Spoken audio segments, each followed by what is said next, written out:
There you go. Damn. We here. We here. We here. Greetings and salutations, ladies and gentlemen. Welcome to another installment of the Lowdown and on TSWS Gaming. I'm Loke7 and he's Ham Solo. Ham, how you doing? I'm doing pretty good. Just chilling. Haven't been doing a whole lot the last 24 hours, to be honest, other than taking care of business around the house and just kind of patient. I feel like I'm just sitting around and waiting for Starfield to come out, just flipping quarters, turning them, flipping them on my hand, looking, waiting for that email from not Blockbuster, goodness gracious, Best Buy, to come through and tell me to come pick it up. Unfortunately, if you're seeing my face, I don't have my headsets on because they literally stopped charging yesterday. So that's an unfortunate thing. But I'm gonna go try to take care of that later today. But what's cracking, Raichi? I see in the chat. Yeah, filthy first motherfucker one named in. Loke is in the chat too.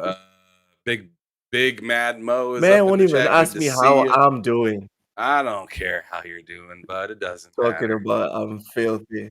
Oh my lord. How you doing, Loke? All right. You know what? You can buzz the hell off with that rubbish. I'm good. I'm good. You're counting down to Starfield. I'm counting down to Armored Core. Thanks to game sharing with Flemish. Oh I'm my jumping goodness, in day one. that's coming in Man, I'm happy I hooked y'all 2 up, man. I'm so happy because that is Yes, yes, really coming yes, in a benefit for the both of you. I'm sure you yes, you you have some for games both he's of us. pretty interested in, but this is now the 2nd, Yo, or 3rd podcast in a row. This is the 3rd podcast in a row that you've brought that up. So, power to you. yes, dude, it's changed everything because now even like the sheer amount of games that I have access to, he added, no lie, at least another 200 AAA games that I hadn't bought yet, and I added maybe 100 or something close to 100. So we're both winning. We recently had a disappointment yesterday because we set up like 3 hours to play Army of Two, and then we found out after installing the game and getting everything ready, snacks and everything, we found out that the servers are not available anymore. So Army of Two, for anyone that wants to play co-op on Army of Two, just know that you have to do it local. No more online. Yeah, that was a bummer. Welcome in, Dola Knight. Big Mad Mo says good morning, folks. Aye. Other than that, Ham, I'm good. I'm good. I'm looking forward to getting my ass beat on Armored Core. I probably won't even beat the first boss before Starfield comes out. But when Starfield comes out, then I'll feel like a boss because Starfield's gonna be easy. So that's how I'm doing. You wanna jump in? You ready? I didn't really play anything yesterday, but I did watch, K Mega What? play Immortals of Avium on his Ooh, PC, and that was pretty interesting. That game, it looks like it'd be a really good story, really good game. It's just the specs on that I feel like kind of hold it back from being really as accessible as it should be, especially on PC for Mm-hmm. players. But the game looked pretty damn amazing. I liked it. I thought it looked good. I'm kind of getting Admit FOMO it. wanting to play it. Like yesterday, I was looking at my PC, Don't do like, it. yo, Don't like do I it. might have to sign up to this EA thing and get to play. And I was asking K Ming, I was like, yo, is there No. like a 10-day or 5-day trial they got for it or something? And he's like, nah, you gotta pay straight like that. And I was just like, Oof. like I just cannot, like I have to Oh resist well. paying for another Yes. subscription service right now. Like I don't actually mind paying for another subscription service as much as I'm just trying not to like band-aid the wound that is waiting for Starfield. Because that's really what my problem is. It's like I don't Yeah. really need Emeralds of Avium. I don't need Armored Core, but I Armored love to Core. play those games. But the one thing I do need Yeah. is Starfield. And I do need Starfield, so I need to Also, quit. I need to quit eh, button. also, we have to be honest with ourselves. Most of us are not going to finish Armored Core. Like most of the people that bought Armored Core are gonna play it until Starfield comes out. As soon as it comes out, we're gonna do what everyone else is doing. You know, just jump on Starfield.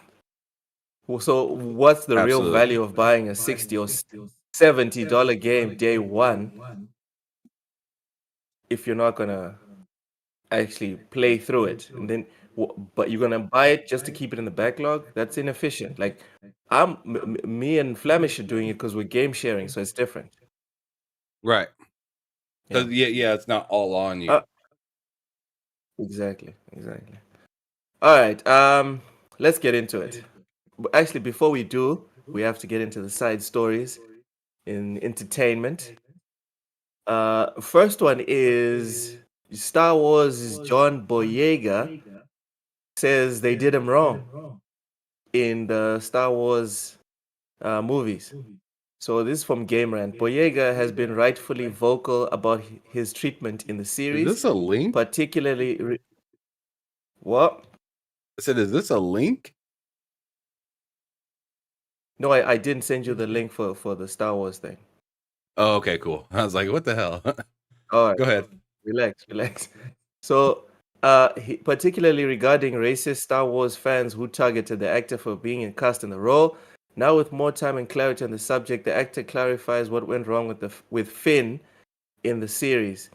In a recent interview with Vanity Fair, Vanity Fair wondered if Boyega felt ownership over his character similar to how Carrie Fisher felt about Princess Leia. Boyega says, "I don't, because I don't think Finn was as hashed out as those characters. I don't know. There's so much open and unanswered about him that at this stage they probably could do whatever. You never know. I think he should have been a Jedi." Ham, quick, very quick. Is Finn? Do you think Finn should have been a Jedi? I think that would have made him a better character. Can I be honest? Yes. I don't care. God damn. All right. Well, I think they did him wrong. I think he should have been a Jedi. It could have been the one thing that made the whole new Star Wars trilogy even worth watching. If you take that away, which is what they did, it's pointless. Stanley Francois says, "What's happening, fellas? I'm watching y'all and Gamescom like Future's song says at the same damn time." Thank you so much for putting us right next to Gamescom, Stanley Francois. Really appreciate the same damn time. Yeah, love it. Richie says, "I disagree. Mecha and FromSoft fan base is quite dedicated." They are dedicated, bro.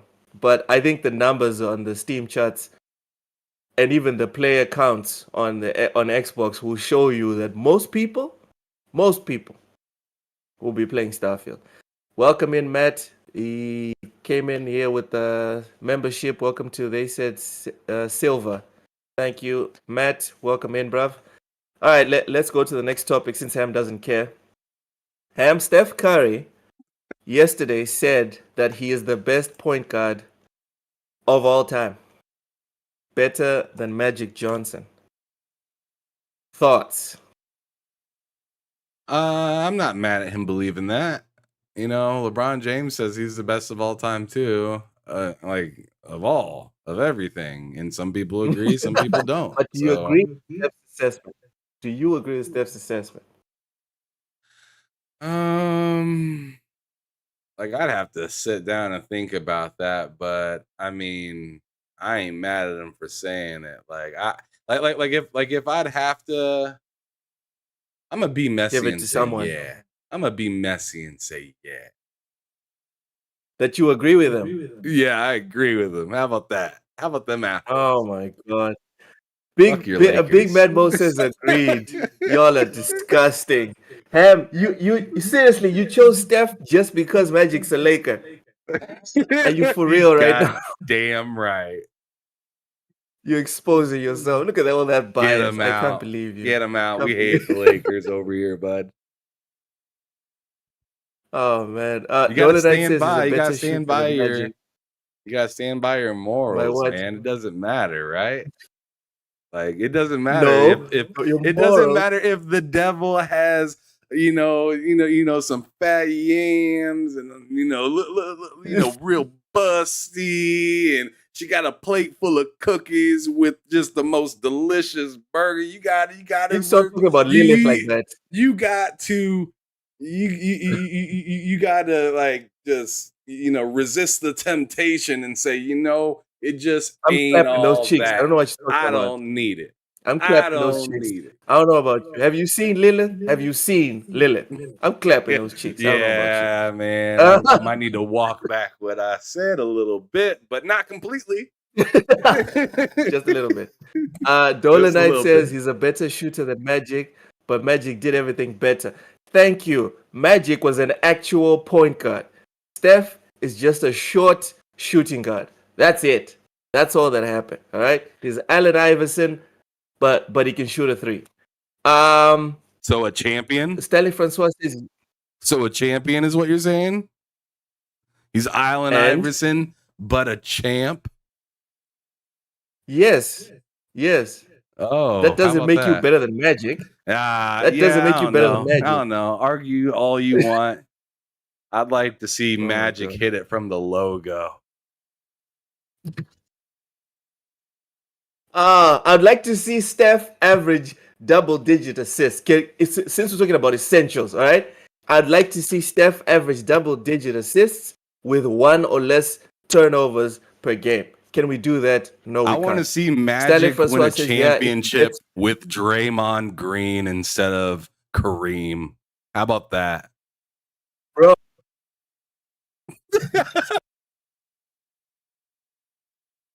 Yeah, I ain't got no comeback for that one. Stanley Francois says, yeah, if he gets one more ring, he is. If he gets one more ring, he'll have five, just like Magic. No, Magic's got he's got four more All NBAs. He's got two more MVPs in the finals. No, no. Mm-mm.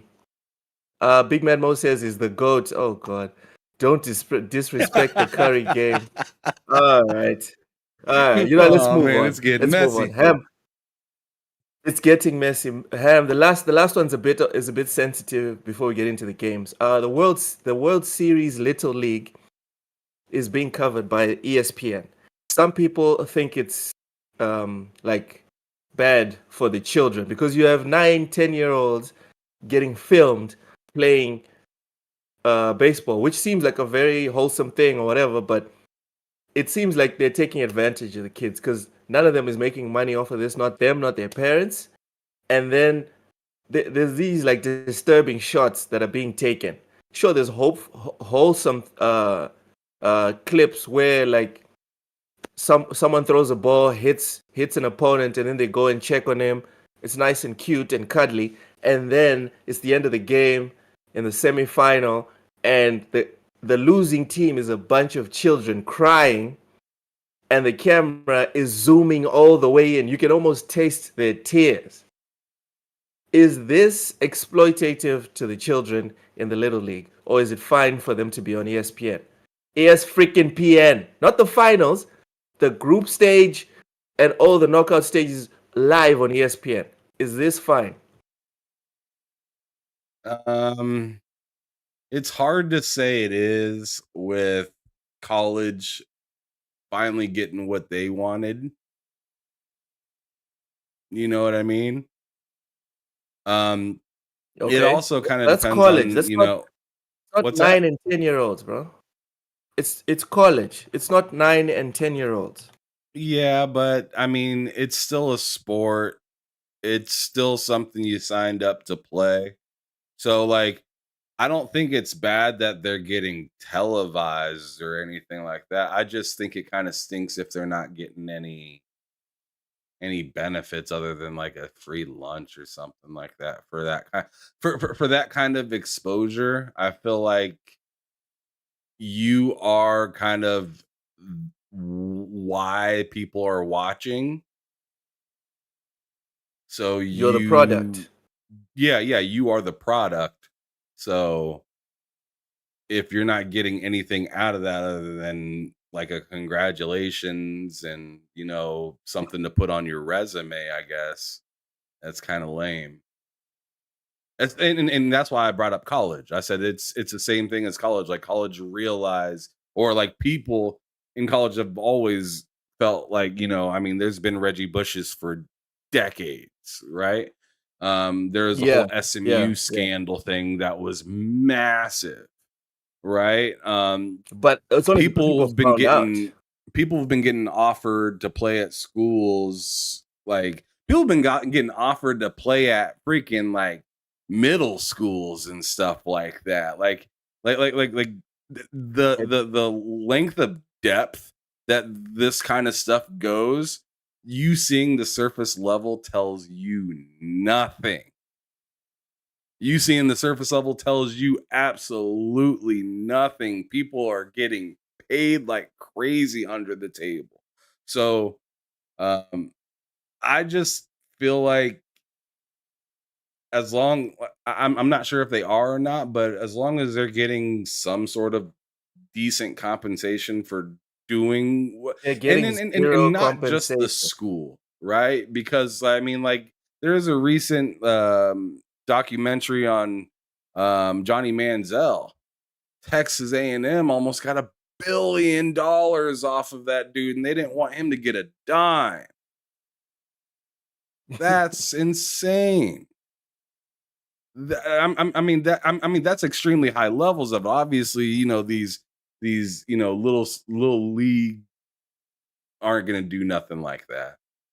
I mean, they're not going to do anything like Johnny did, but just I just think out of respect, you got to take care of the people that are bringing you the bread. It just is what it is. Yeah, I think if the NCAA has taught us anything, is that no one is going to go out of their way to give you money. That's not going to happen. Big Man Mo is still arguing that Curry better than Magic. I'm coming. You need to make a stink. You need to make people uncomfortable, and then they'll give you what's yours. Until then, no one's going to do it out of the goodness of their heart. That's just the facts of it. Dolan Knight brought up some very good facts here. Magic went to the finals with Eldon Campbell and Terry Teague, and that was the year he lost to Jordan 5-1, but he still took a nothing team to the finals. That was the first year that he was without Kareem, and they went to the finals, and they found out about the whole HIV thing. Then he was out the league. So technically, you could say he would have been just fine without Kareem, because the first time he had to do it, he looked fine. All right.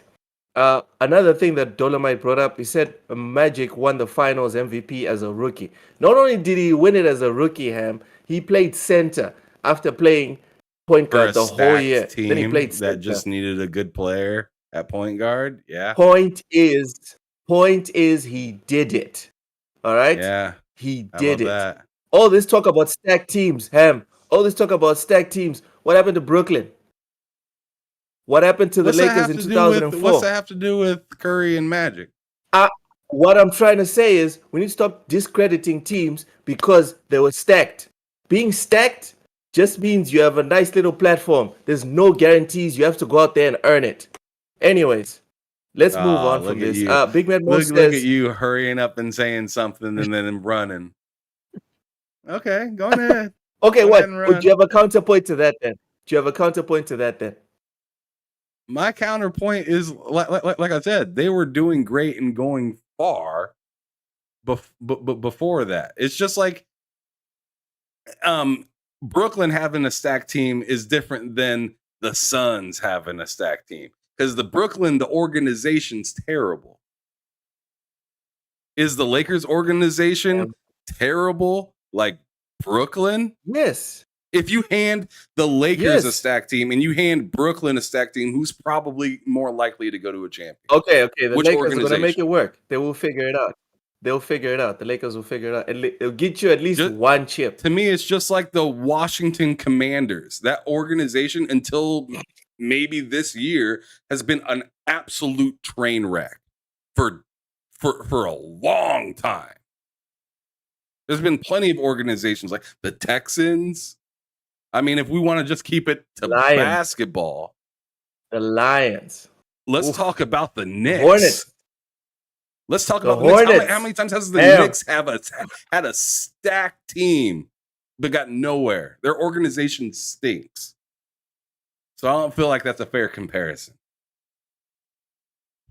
Dude, I think you're only re-emphasizing my point.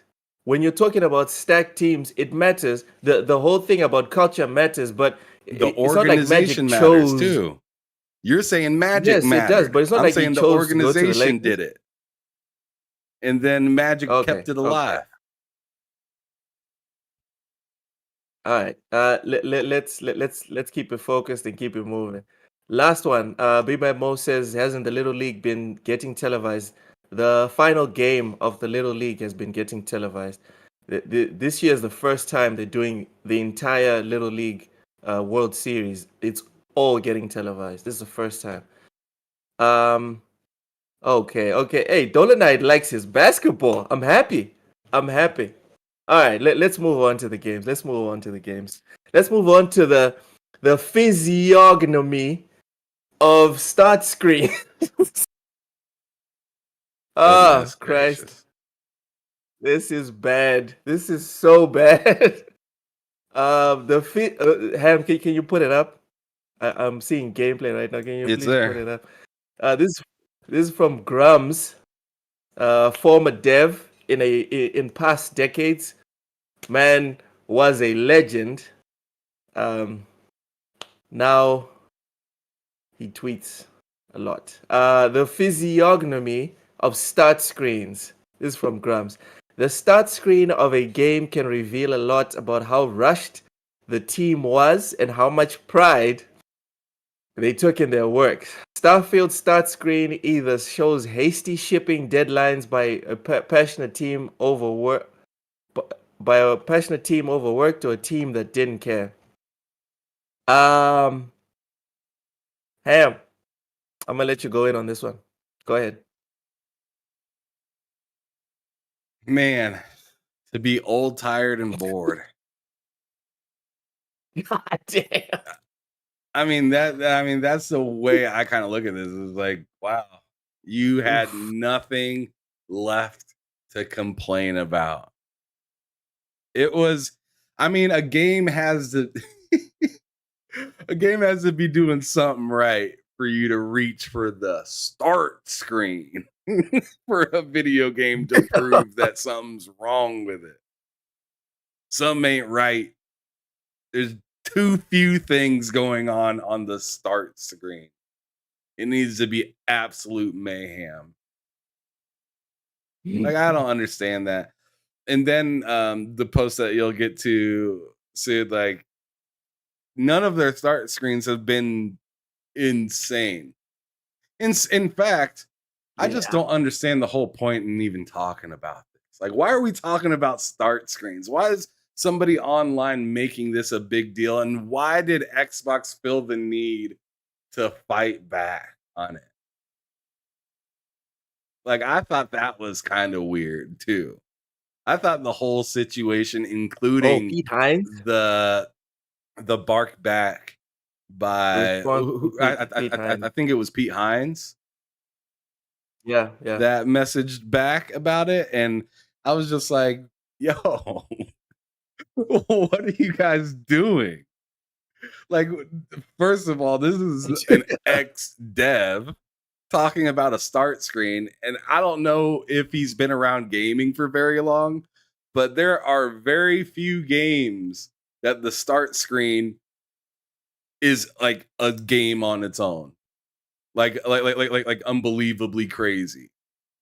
Like, I don't understand that sentiment, but at the same time I don't really understand the need to defend it either.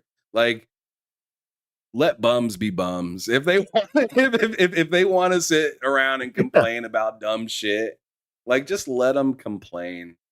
I mean, all they did was garner more, views out of the whole thing. And at this point, it's like we might as well talk about it because Xbox made it news as well too. Everybody made it Yeah. news. Yeah. So now it Well, dripped down to over here. And now we're talking about this dumb shit. drip down. Wow.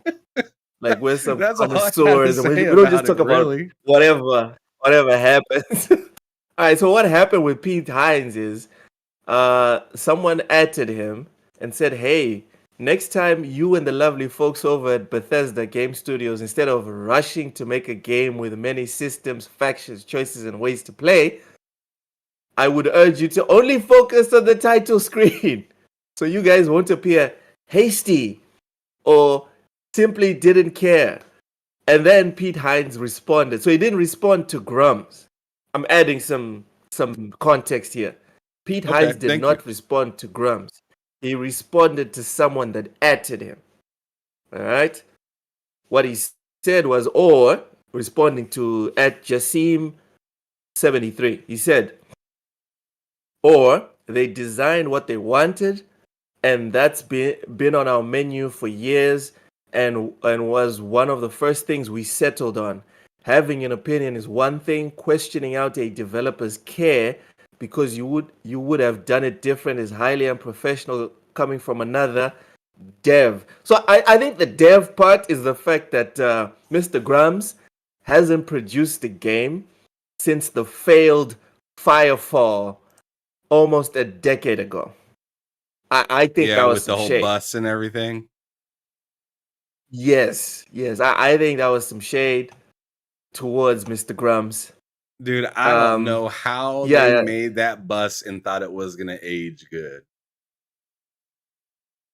I don't know how they invested in that and thought it would age good. Over It a looks rough, even million for when it dollars came on a out. bus for video games? Yeah. What are we doing? Are we driving from takeout place to takeout place? Like what were they planning on doing in a bus with video games?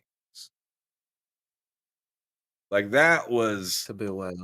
like I can't listen to anybody talk about a start screen for a video game that decided to make a bus for people to play video games on from place to place. This ain't the Madden fucking tour. Like what were they planning on really doing Even with the a Madden whole tour is ass just bus?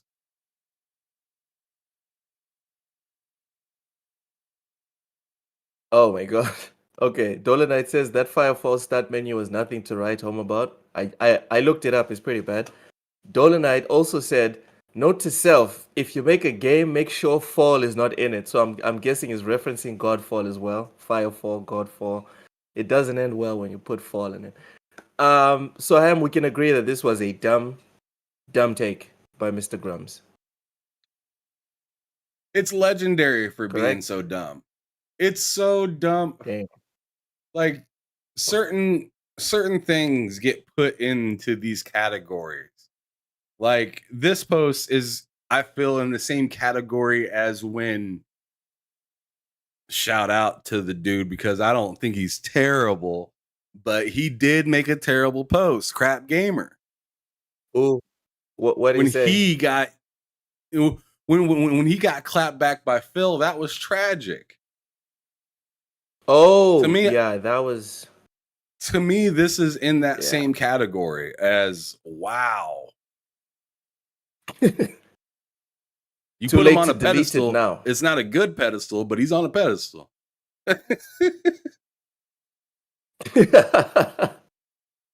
Oh my goodness. Yeah. Hey, these examples of fire. I was thinking just about Godfall. Think about it, Ham. Firefall, Godfall, Babylon's Fall, Redfall. God damn.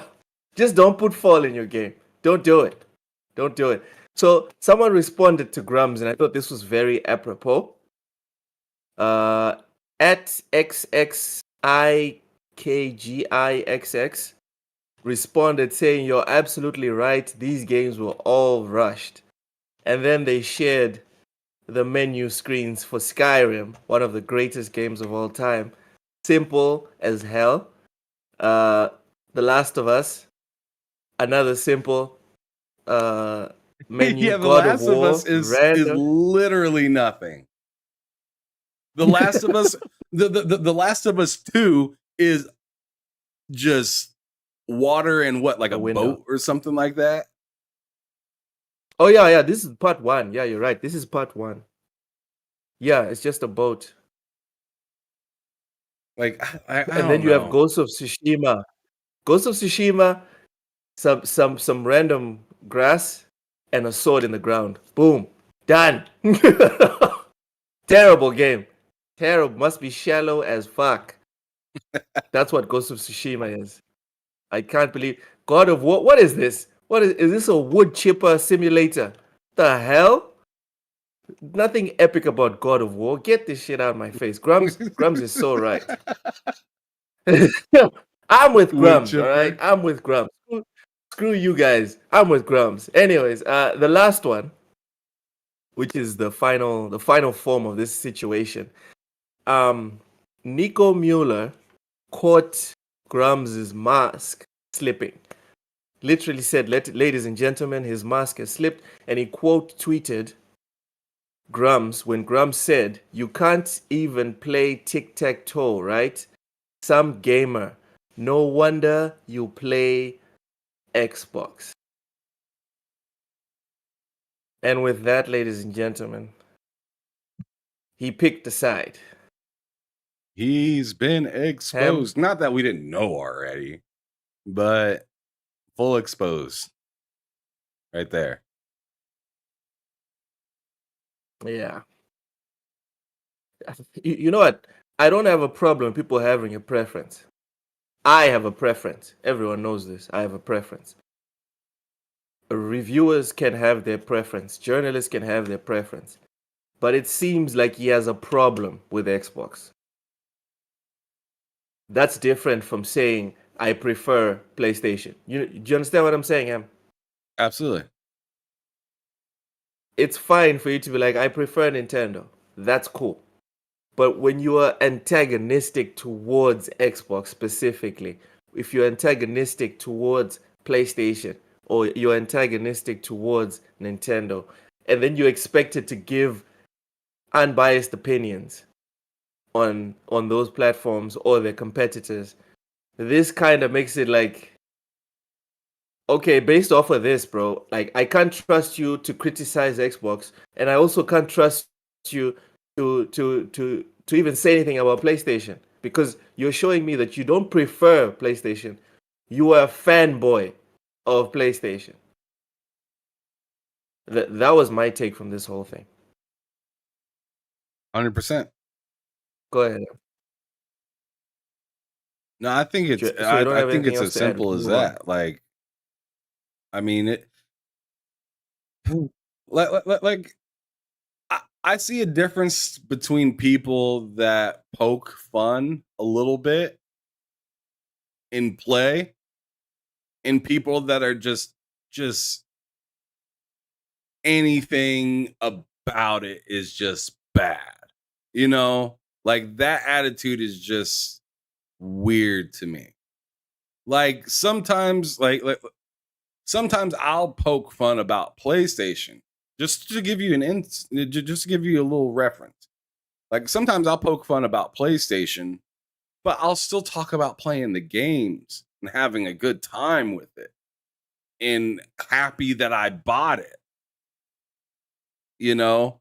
Like I find Yeah. it weird for people that say I have all the consoles and I'm neutral. Like I hear that a lot where people will say I have all the consoles and I'm neutral, but I cannot stop disrespecting this platform. Like that to me it doesn't make any sense. It's like just go on ahead and say, "Yo, I'm bigger in the PlayStation than X." Then what you're saying makes sense. That's fine. That's fine. Then at least you're putting it all out there. But like I feel like people hide this like persona of what they really feel just to save face for everybody else as if they're doing them a service. And I'm like, you're not servicing anybody by telling everybody that, I love everything. I mean, to me, it's I hate to go here. I hate to go here because we're talking about video games, Let's right? go. But I hate Turn to left. go here. Turn left. This is a sharp turn. But to me, it's just like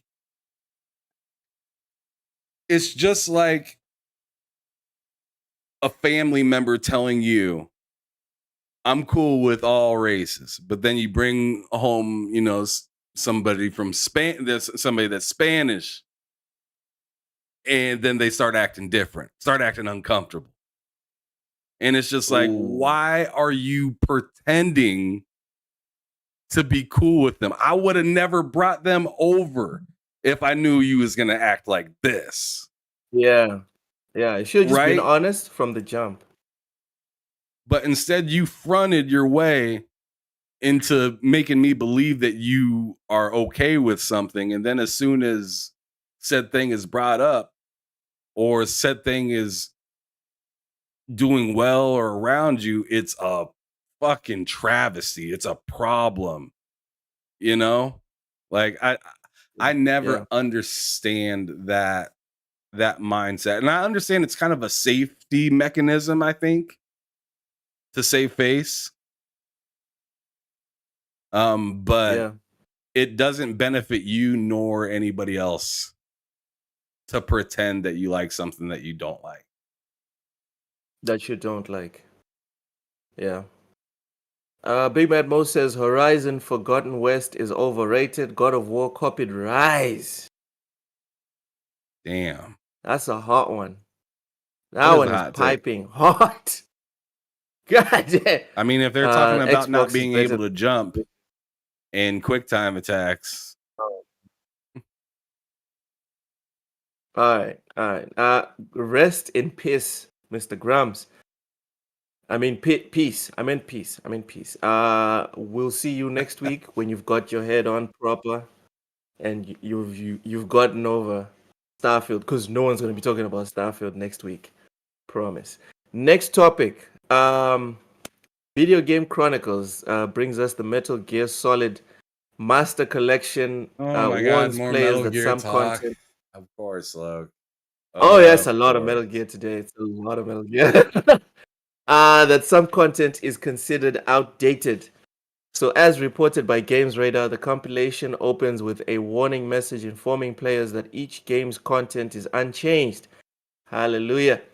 And that as a result, some scenes may have a different impact than they did up to 25 years ago. This specific quote, this game contains expressions and themes which may be considered outdated. The disclaimer reportedly reads. Ham Solo, what are your thoughts on this?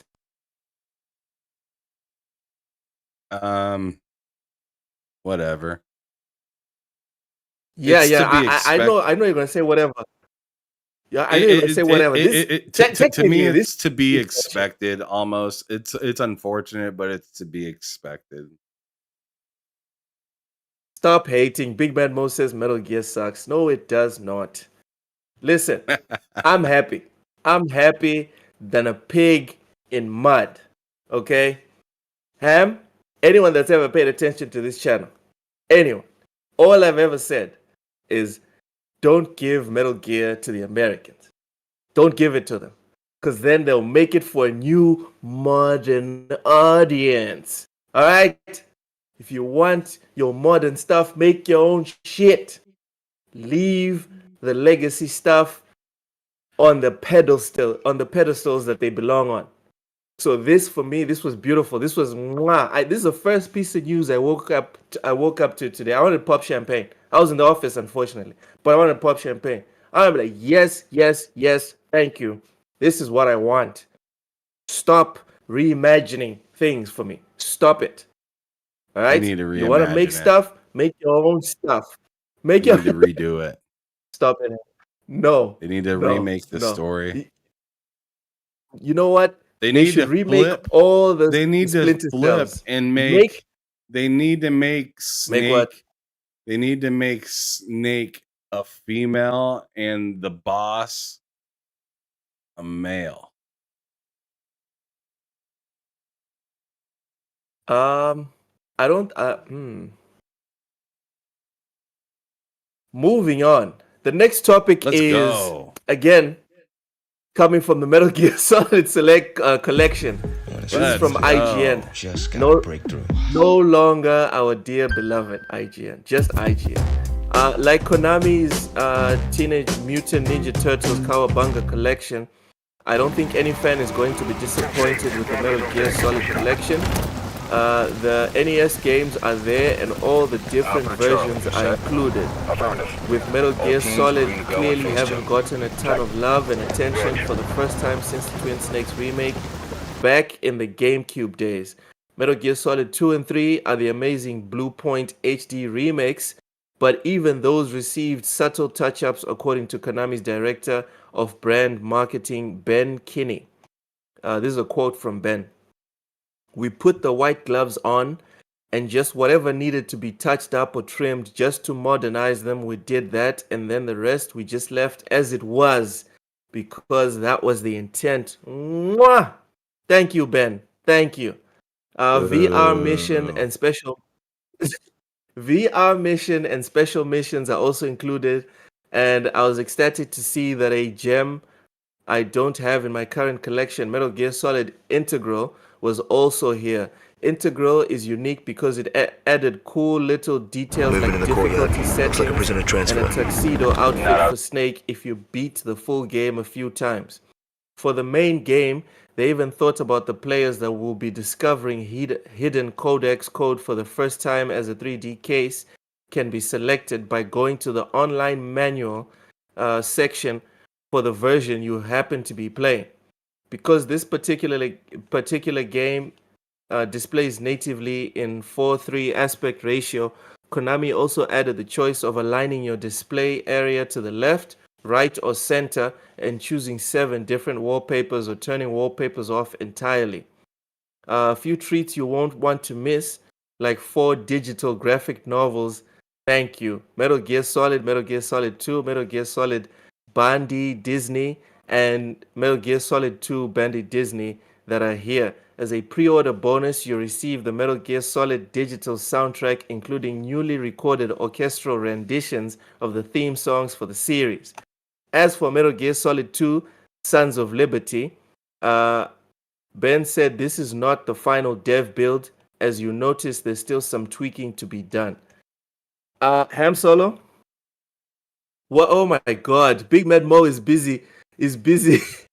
Is busy spamming moving on. Jesus, Raichi says moving on. No, when we're talking about Metal Gear, we're stopping everything. Let's I don't care. go! I don't care. It's Metal Gear till we die. Metal Gear to infinity. Metal Gear till it's over. Metal Gear forever. Anyway, Ham, what are your thoughts on everything I just told you that the collection gives you? Do you want me to put it in the chat? Do whatever you want to do, bro. Are you putting it in the chat? You know what? Y'all can bite me. There's no moving on. I want to address something real quick. No. Were Real talking talk about. though. Real talk. Hey though, man, no. You know what? If you don't want to say nothing about no topics, I'm not gonna force you. This is a consensual show. Go ahead. No, for real though. I'm pretty excited for Metal Gear. I'm just hoping the buttons are changed. That's it. I don't care if it was the same. And like to be honest, and this is gonna kind of be the opposite of what a lot of people feel, but it could be literally the same game, and as long as they just change the buttons, I'm good. Because I hate the buttons in that game. I really do. But I just want to play it. Yeah, but I feel bad for those that want more out of that. I do kind of. Yeah. But I just wanted to get through the The people that wanted the whole like up they wanted the Demon Souls touch. A lot of people expected the Demon Souls touch. I didn't. It's Konami. Are you guys kidding? Yeah, I was gonna say these guys been making pachinkos for the last 10 years, guys. That's why when you said what you said earlier, like that's why I said I didn't expect anything different.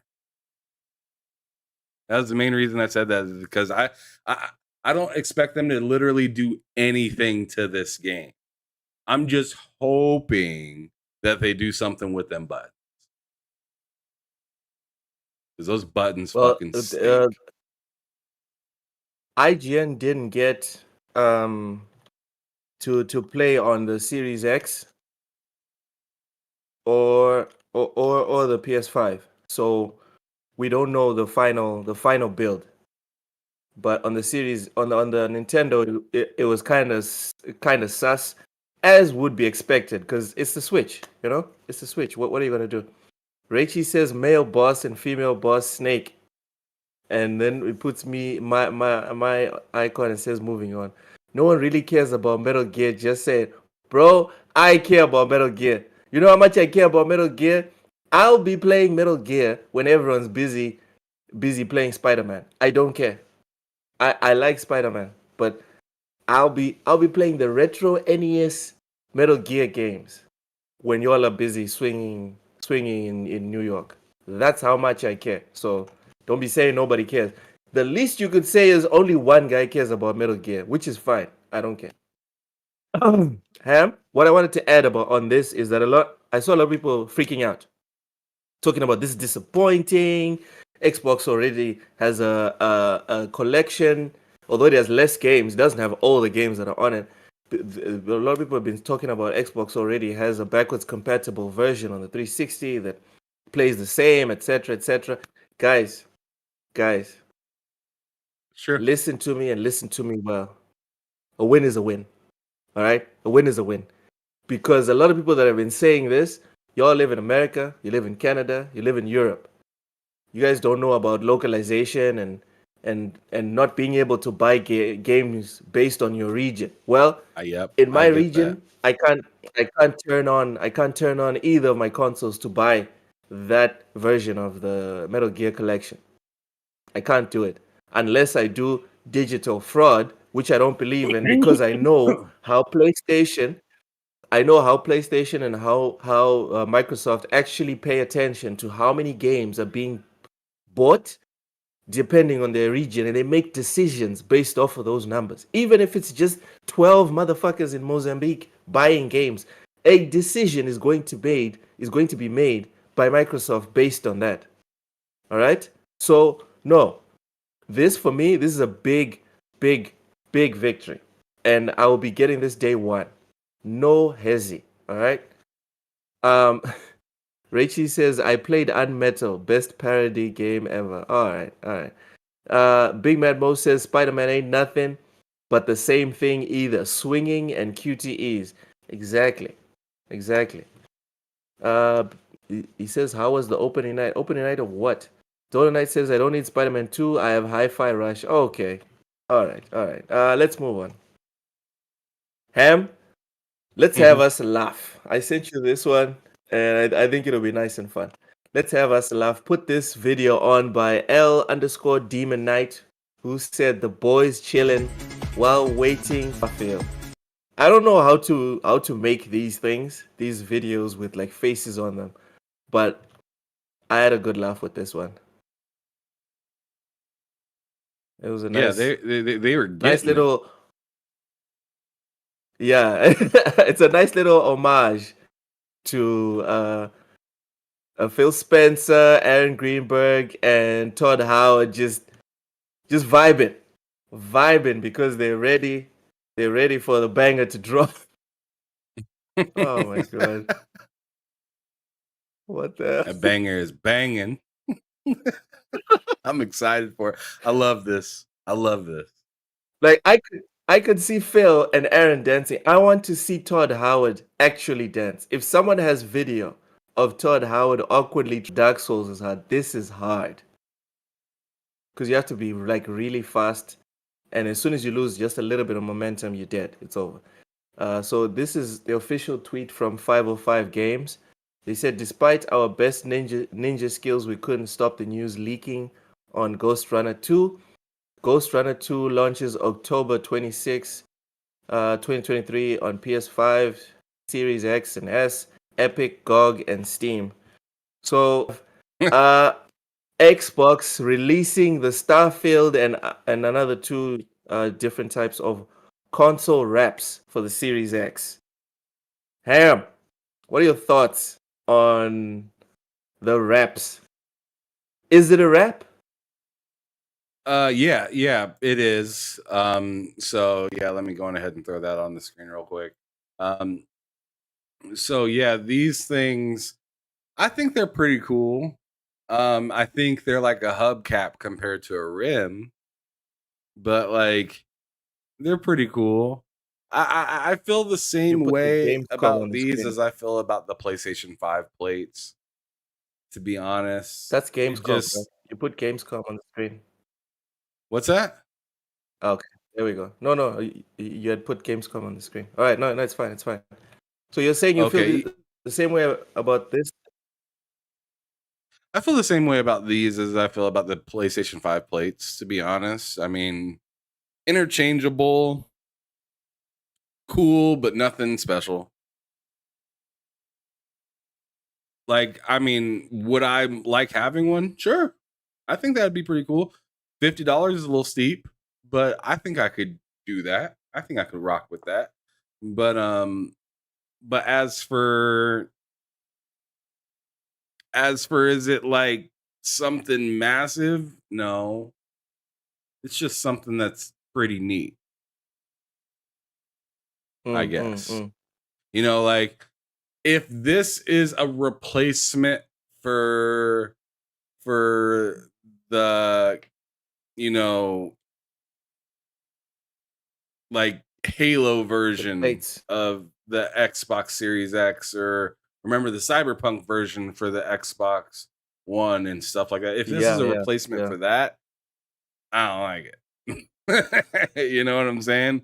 But if this is just You like it something when they do cool that you can a have, proper that you could just kind port. of, you know, I want to go with this swag this week, and or for the holidays, I put this wrap on here. Um, yeah, I think that's pretty cool. I like that idea. To me, it's I actually prefer this to the PS1 do I prefer this over the because PlayStation ones? yes, yes. I'd say Not the yeah, just look, because it's but easy to put on and take off. the function. Exactly. Exactly. And dude, everything that's ever like sold well, convenience was always at the forefront. Always. Whether it was vehicles, phones, even the fact that consoles exist is because they're still more convenient than building and maintaining a PC. That's why. So for me, the PS plates, I know they're fairly simple for you to like remove and then put on, but this is simpler. So if it's a competition, right? The first thing I saw when I saw this, I was like, oh, okay, so you just wrap it around like a little jersey or something. Just stick it on, Right. Velcro the damn thing, and it's done. And you can switch. You can take it out and put something else easily. We're talking 2 seconds, 2 seconds, and the console is still like breathing properly. As for the wrap itself, I think it's okay. They could have done better, in my opinion, for the Starfield edition. They could have done better. I think they just wanted Probably it should to have talked. match the other accessories. It makes sense. They could have talked to Pope. He would have figured out how to make something better that also matches the other accessories, in my Sure. opinion. Um, Sure. yeah. So I'm looking forward to the other designs that they can make. I'm looking forward to like future designs they can make for this, and maybe if we can get a special Metal Gear wrap with Rex on it, like my You better wallpaper. hope Remember that wallpaper of mine? what Big Mad Mo said comes true. Then you better hope Design Labs comes out so you can make that, Oh my because ain't nobody god. gonna do that for you, bruh. Oh, check this guy. There's tons of Metal Gear Solid fans. Tons. There's so many of us. All right. Yeah. Reichi says I need a Series X with Noctua colors with a Noctua fan. All right.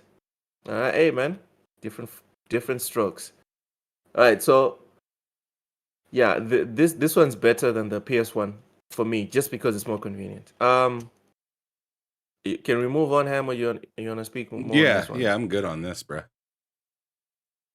All right, the next one is Armored Core 6 Fires of the Rubicon, a game I will be playing day one. I need to try and figure out how to stream it. I hope you can help me, Ham.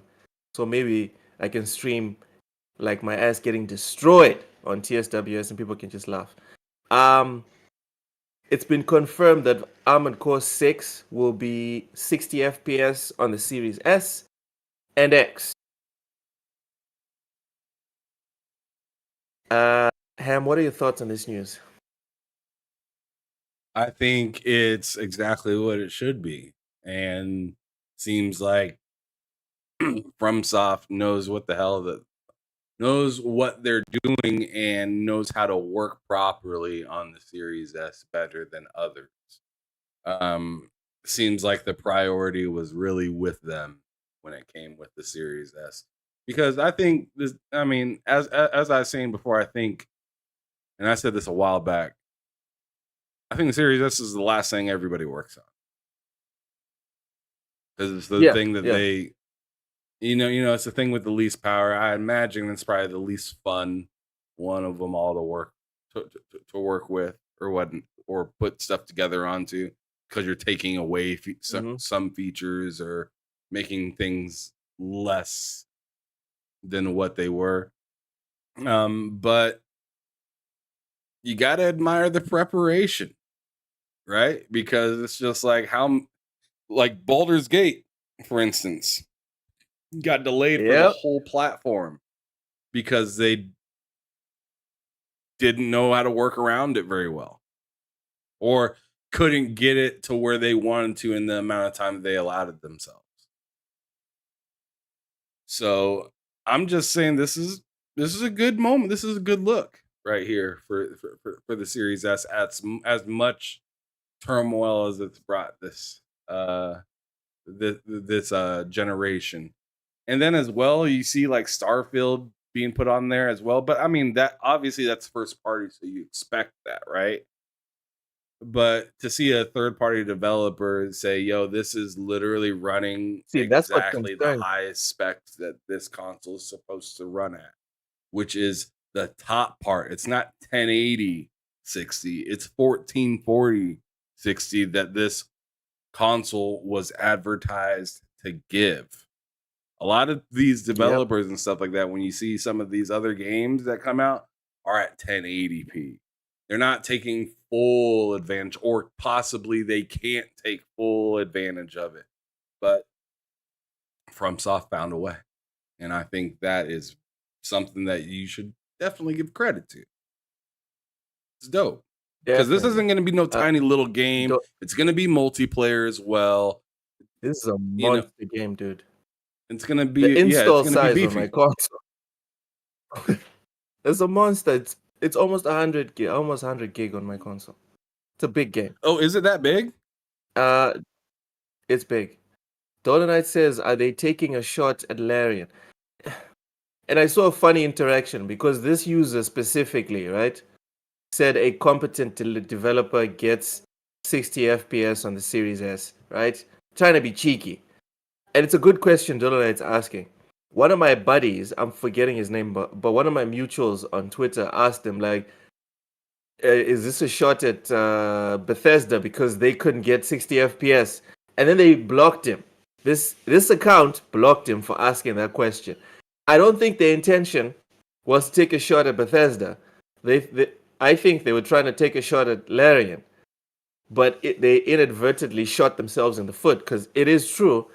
First party studio could not hit 60 FPS. Now, clearly, Armored Core is a different game compared to Starfield. I mean, there's no real Oh, decisions big being time. made in Armored Core The in scope terms of itself is narrative. totally different. Completely different. But the point is, I think the point still stands, Ham, or the doubt still stands. First party studio can't get 60 FPS. What is going on? Are you asking me? Is it really, yeah, like, is it really that complicated to get 60? Because they're both working on engines that they're super familiar with and have been working with for years. Why why is it okay for Starfield to be 30 when third party devs can make meaty games? Maybe not as meaty, okay, definitely not as meaty as Starfield, but big games, 60 FPS. Well, it all comes down to like what all the game can do. Sure, right? I'm giving props to Armored Core Mhm. because it clearly it's going to be a big beefy game, but it's not doing anything in my opinion, or it hasn't been advertised that it's doing anything in my opinion that's completely new or just CPU heavy, I guess, as well, even. To where like a Starfield where most of that game resources is going to, I feel like would be like memory or something like that. I'm not a developer. I don't know all this technical jargon and whatnot, but I'm just assuming, right? Um, so it Yeah, has yeah. to Also, they were remember all developing these for the different. PS5 at some point. What's that? They were developing for the PS5 at some point Oh, and before the it would have been acquisition. 30 over there as well. There's no way Yeah, that yeah, this game would yeah. have been 60 on any of the consoles. I don't even think if they made a pro console, it'd hit 60 on any of those. I'll be surprised if anything under a 30 series card gets 60 FPS on this game. But like I said, it's CPU heavy, so it really depends on what kind of CPU you're gonna have in that game. Digital Foundry even talked about that. So if you're talking about Starfield in particular, I think it's just Mm-hmm. kind of an unfair discussion because of the scope and size and what that game is supposed to be doing. Um, but Again, like like you, as I'm also not for a dev. We're just but spitballing. but as for like if you were to say this Armored Core 6 and then say Redfall to me, then I'm like, yo, I feel that. What the fuck? Like your first party, right? You advertise for 60. So Yeah. like so in that conversation, it's different. All right. But for Starfield, I feel like that's on a different like not platform, but on like a different level than something like an Armored Core or really any FromSoft game. Okay. Okay. Big Mad Mo says, if that's a CRPG, I take that back. No, no, no. Armored Core is not a CRPG. It's an action RPG, really. Um, third person or third robot. I don't know. You're behind your mech. Um.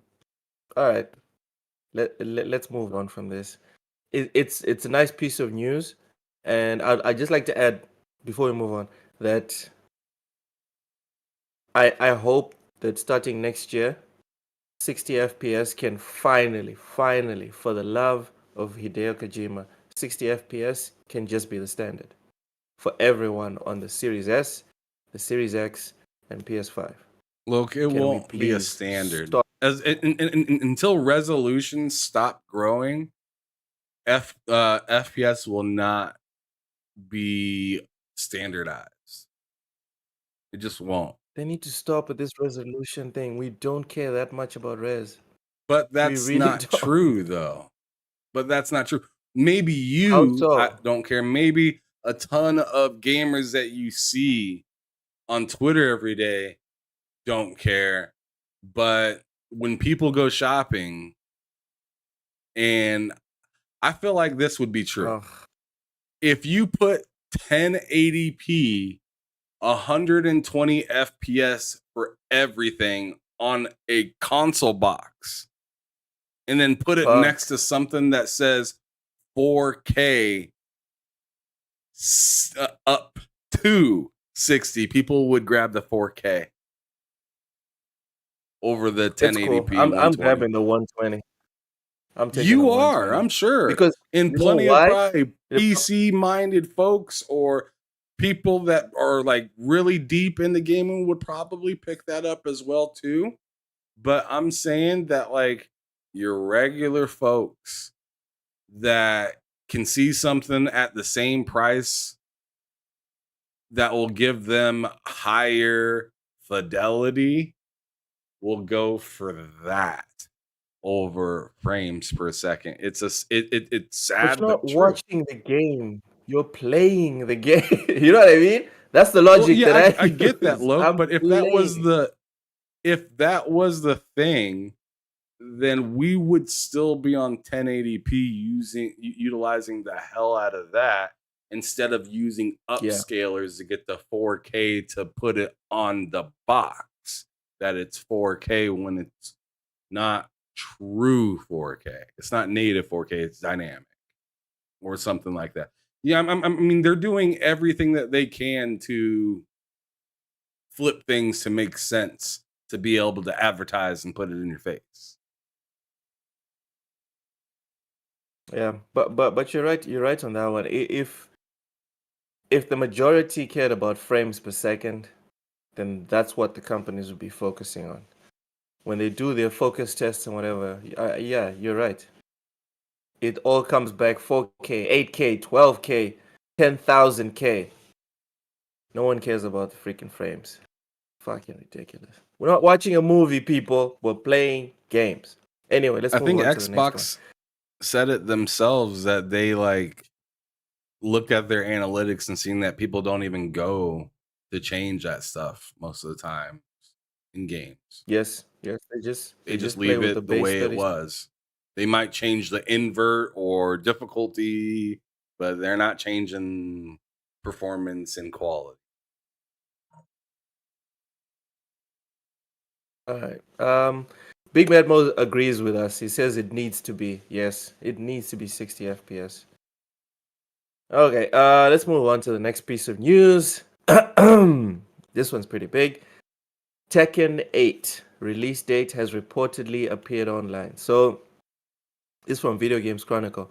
According to reliable leaker, I'm going to kill this name, but whatever. Aggiornamenti Lumia, who scrapes the back end of various digital storefronts to find release information. Tekken 8 will be released on January 26, 2024.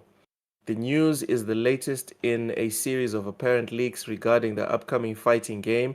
Earlier this week, director Katsuhiro Harada tweeted, "I'm aware that there are some minor information leaks. They contain old information that has already been changed or deleted. Not only that, but the source of the leaks has been mostly identified. The information that is currently leaked is only given to organizations that dare to be involved in debugging and localization. The next leak will identify the individual leaker. We have set up different parts of the ROM for every organization, internal as well as external, and in line within the development, and this will work in the future."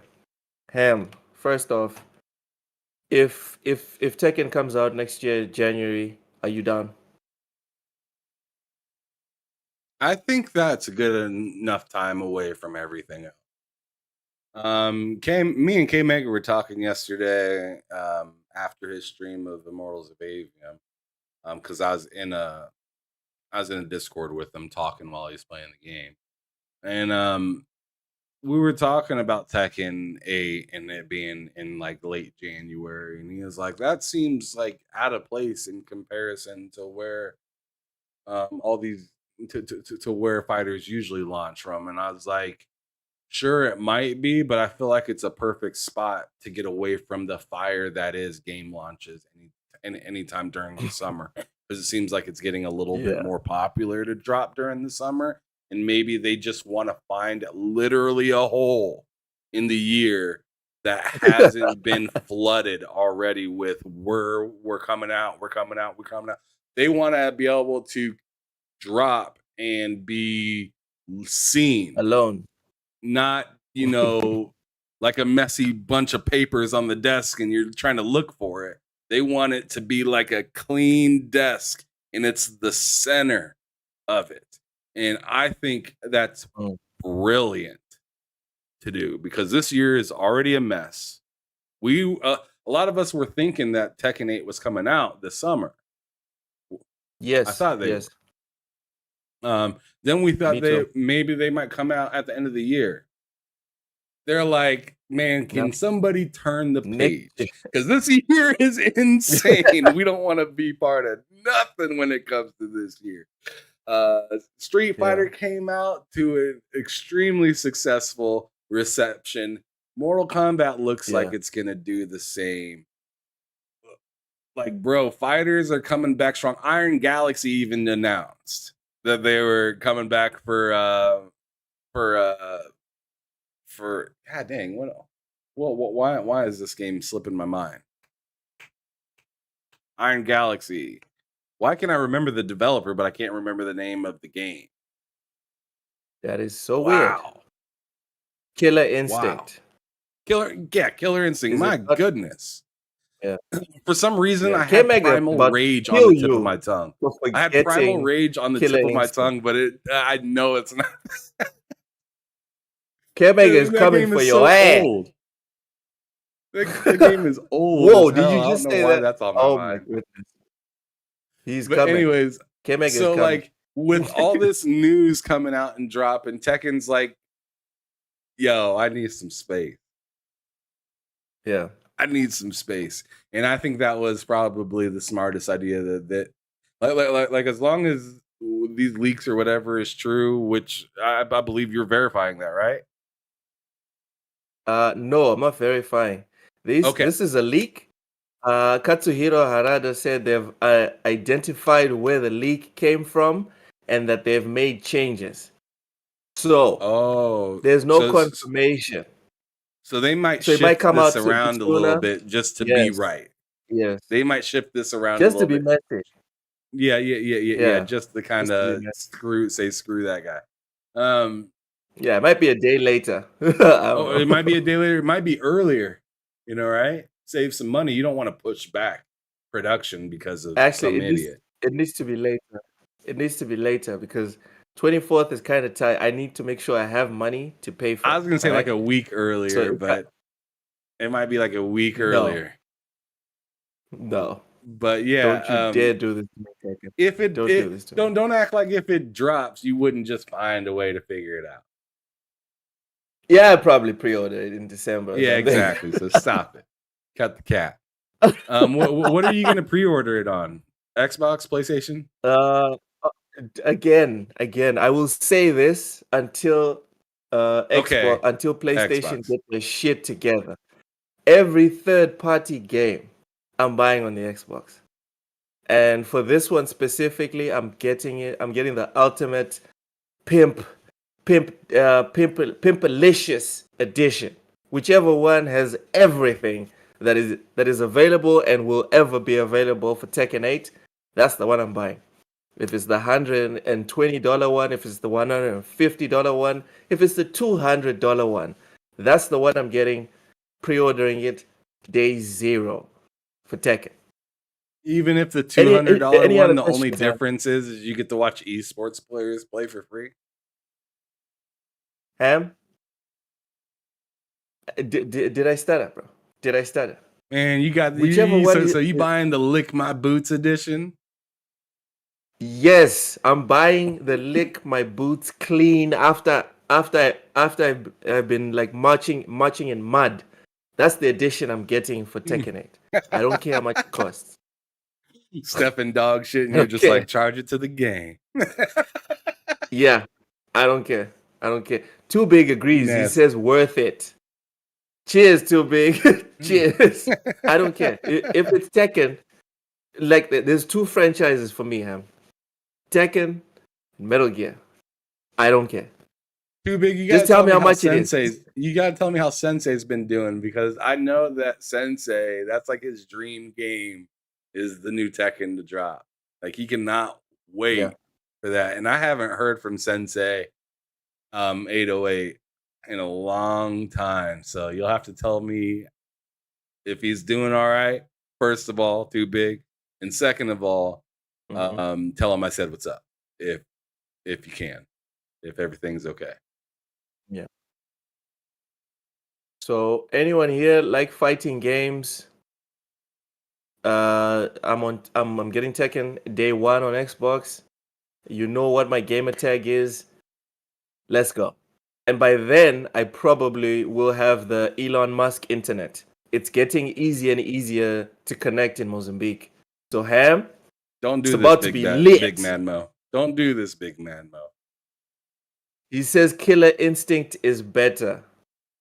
God damn I don't it. respond to peons. Alright? When we're talking about Tekken or Metal Gear, I am above the fray. I am superior. I am elevated. All right, so say whatever You are you want, Big tripping. Memo. It's Tekken. All right, it's Tekken and it's Metal Gear. I don't care. I don't care what the premium Pimpalicious edition is. That's the one I'm getting. Too Big says we're waiting for a Tekken 8, and I will. Let's go, Too Big. Let's go. Whew. Ham, can you tell I'm excited for Tekken 8? Can you tell? Yeah, Is it evident? but to be real, to be real, I'm Yeah. sitting here. So in the background, I have opening night going on for Gamescom, and right now Yeah. they're showing. Right now, Loke, you want to hear this? They're showing the Okay. Cyberpunk DLC. No, I'm good. I'm good. I don't want to see. Oh man, why'd you put it on screen? God damn Well, they're it. not really showing the DLC. They're just showing like the upgrades and stuff that they made to it, and I think that's pretty dang cool. The relic skill tree. I see it. It's good stuff. It's good stuff. Oh god, Big Bad Vehicle Mo's being combat. messy in They're chat. showing that right now. Vehicle combat. That looks dope. Yeah. You can choose what part Big Bad, to hack. Ugh, that's amazing. Continue, Loke. My bad. Big Bad Mo says, but will you play it though? Okay, he says he wants to watch it. Alright, just leave it on then, I guess. Yes, I will play Tekken 8, Big Mad Mo. Don't be like that. Don't be messy, bro. You have my Xbox gamer tag. Go and see how many hours I put into Tekken 7, Tekken 6, Tekken 5, etc. Go ahead. Feel free. Just a couple hours, I'm sure. Revamped. Like, okay, I just looked at it. It said 6 hours. You're strong. Buzz off, man. You're a fighter. This guy. 6 hours. Oh my god. Yeah, the cyberpunk thing, dude. Obviously, when this thing, as soon as it's ready, I'm gonna play it. I need to play it very quickly because Metal Gear comes out soon after. You need to play it And quickly because Spider-Man and Forza is gonna be on your ass, bruh. Spider-Man is not on my ass. I'm good. I'm good on Spider-Man. I'll see Spider-Man when I see Spider-Man, bro. Man, I don't know why. Why you see? You're the second person to say that. Matt Likes Games said I might not get Spider-Man until 2024, and I was like, y'all are I'm capping. definitely not getting it. I'm not kinda not getting it. Unless I'm game sharing with someone, I'm not getting it. And even if I'm game sharing, this is just me being honest, Ham. Even if I'm game sharing, I'm gonna be playing Forza, I'm gonna be playing Starfield, I'm still gonna be playing Cyberpunk, and then Metal Gear drops 3 days later. Don't nobody give a crap about no Spider-Man. I'm gonna be playing Metal Gear. I So ain't capping. I'm excited for Spider-Man. Y'all capping. that's cool. I'm also excited, Ham. I feel. When I saw the I annouement, feel I was like, like I can't wait for this game. I believe that you might not get Spider-Man for a little bit, as especially with it being on PlayStation and your troubles with that alone. Yeah. But as for Matt, I think he's capping. Yeah. Sorry, That's Matt. happened. The thing that makes it clear for me that or why I'm not Well, gonna for Matt, get he said or Modern even Warfare. play it. That what? He's skipping Modern Warfare. No. He said because of Modern Warfare, he's not going to get Spider-Man right away. Oh. And if you Well, didn't I'm know, not Modern sure. Warfare I'm is not sure bringing about the back details. 16 of 2009's maps. I saw you It's insane. losing it because of Terminal. For me, High Rise is the High better Rise is the amazing better too. map, but hey, that's just me. Most of those Big Bad maps are Mo amazing. says Yes, they are. Big Memo wants to know, are all the upgrades coming even if you don't buy the DLC? The upgrades will not be coming. The upgrades have two sections. The relic upgrades have to do with the DLC.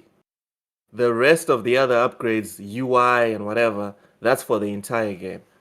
But Yeah, the relic that's going to be an upgrades, update for everything, I think. DLC. Yes, but the relic updates, DLC specific.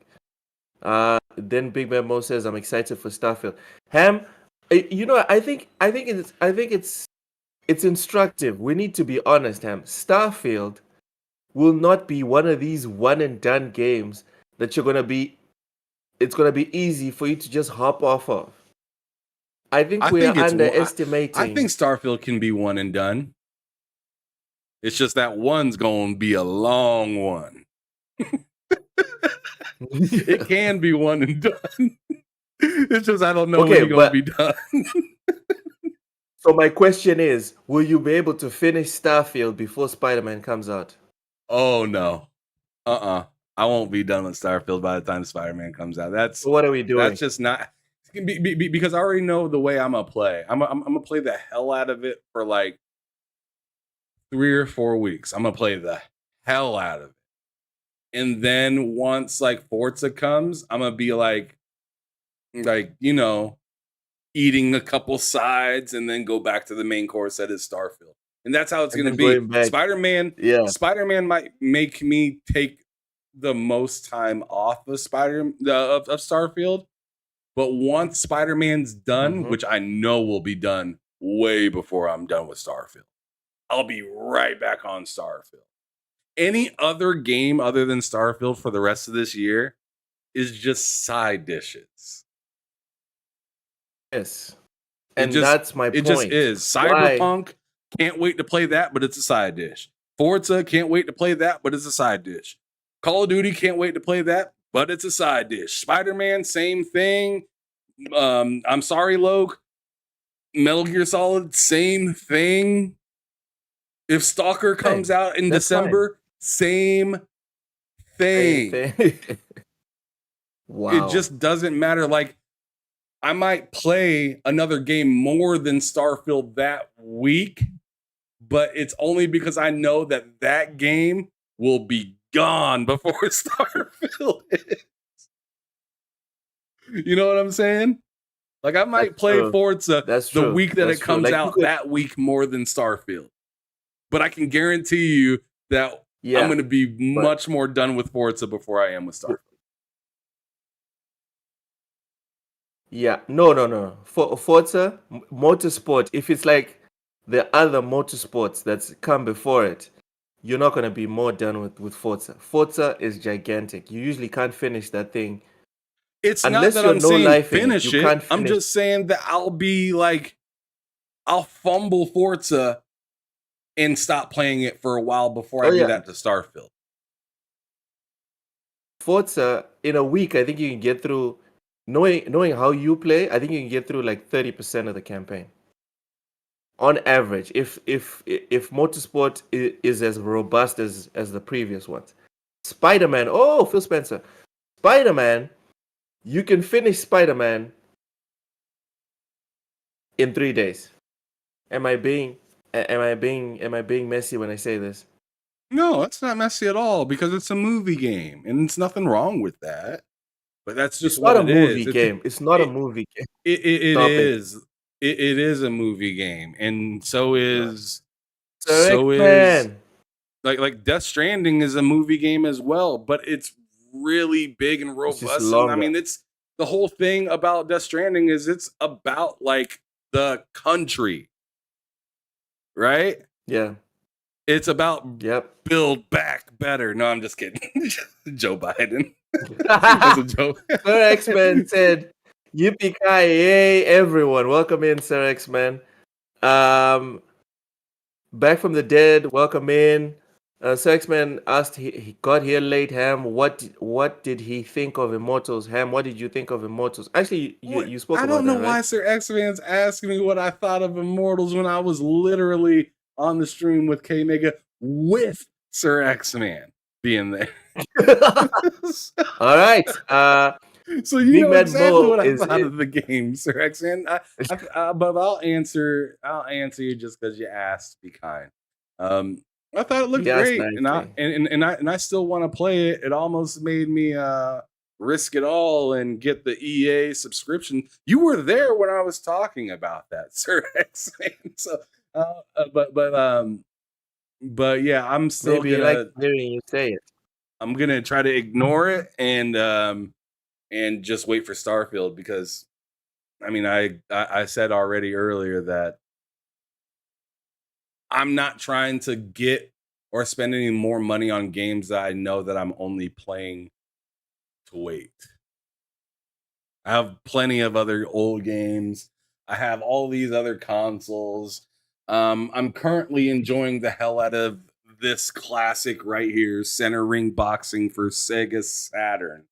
So like I'm just playing Mhm. games and waiting and almost excited to go to bed because I know the next day will be I mean the day is finally You're closer over to and I'm Starfield. one day closer to start. Wow.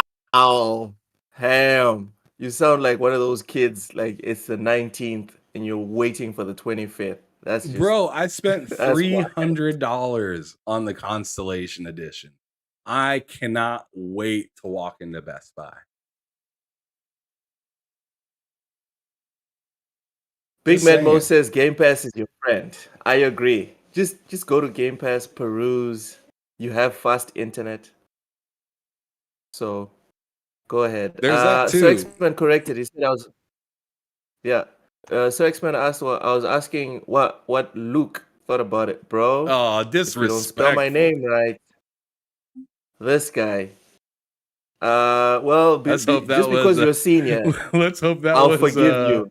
an error on his No, he is probably no, using because he's probably using speech to text. oh, okay. Well, what I thought of Immortals is that it's going to be a very good game to put in the backlog. I'm going to enjoy it in 2024 or 2025. Great I game for am the backlog. 100% with Day, you. day one? No.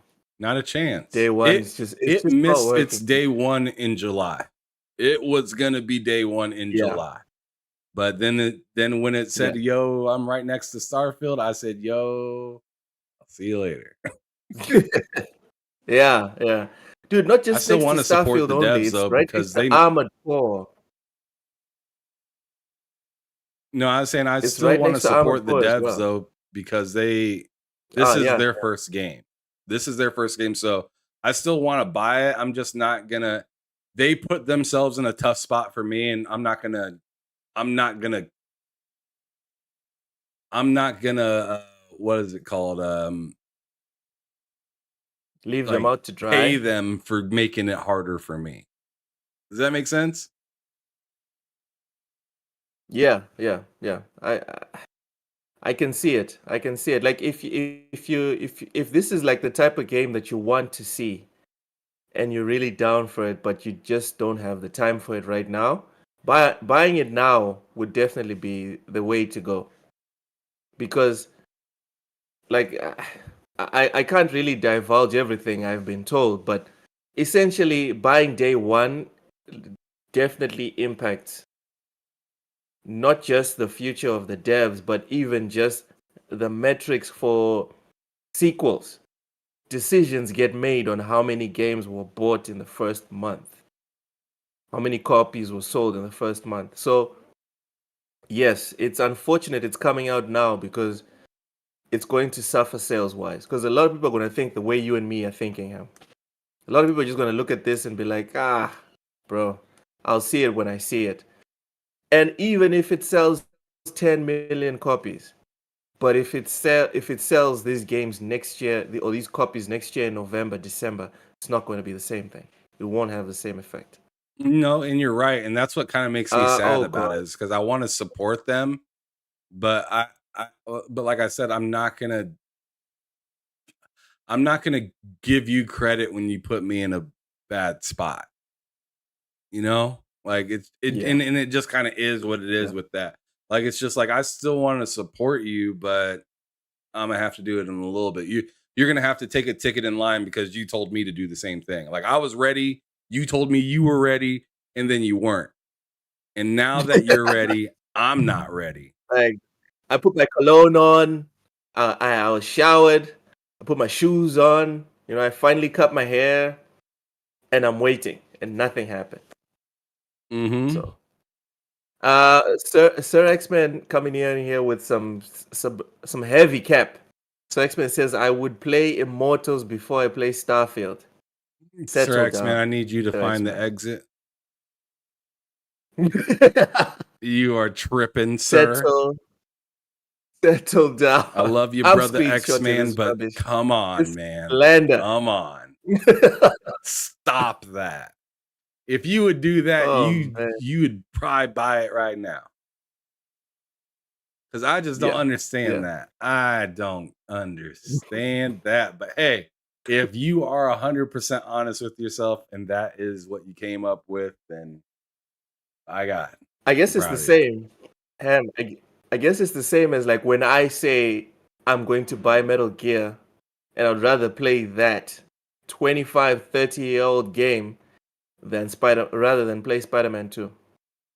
Yeah, I think that's insane too. I'm sure. Not on the same level. Yeah, though. I think the people that know me know how to take the context with it, that I've been asking and begging for this game for years now. So when I make this decision, the people that know the context will be like, yeah, it makes sense. He's going to do that, whatever. But just randomly, just be like, yeah, I'd rather play this niche game that just popped up, brand new franchise and whatever. I'd rather play this than the biggest game this year and predicted to be the biggest game. That's a hard one. Yeah. So expect. I mean, it is his type of very game. Though. hard He was take. talking about it yesterday. He likes more linear experiences, and Starfield is the opposite of any of that at all. So, I mean, like I said, if he's being honest with himself when he says that, if he's being truthful, then proud of you. Buy it. Sir X-Man, if you like linear games, I have a console to sell you. Oh my God. All right. Wow. Okay. Wow. I'm just saying. If you like linear games, there's a home for that. I can't wait for his next There's chat. a home for that. I can't wait for his next chat after seeing that. Wow.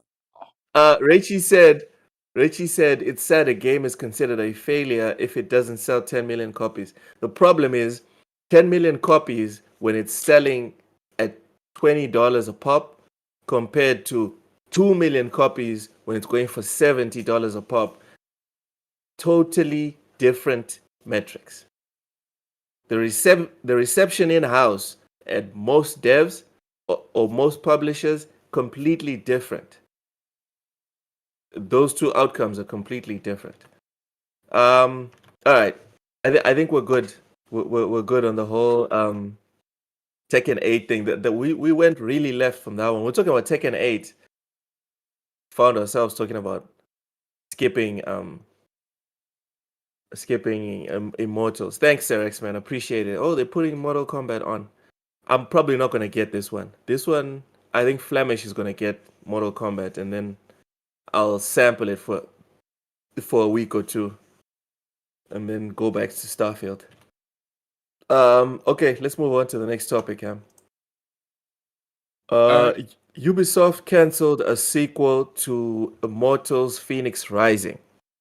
So, as revealed by VGC last month, a follow-up game was in early development at Ubisoft Quebec, but company leadership decided to cancel it. Again, this is just more proof that if you want to be pissed off, if you're angry at anyone in gaming for the direction that gaming is going in, don't look at devs.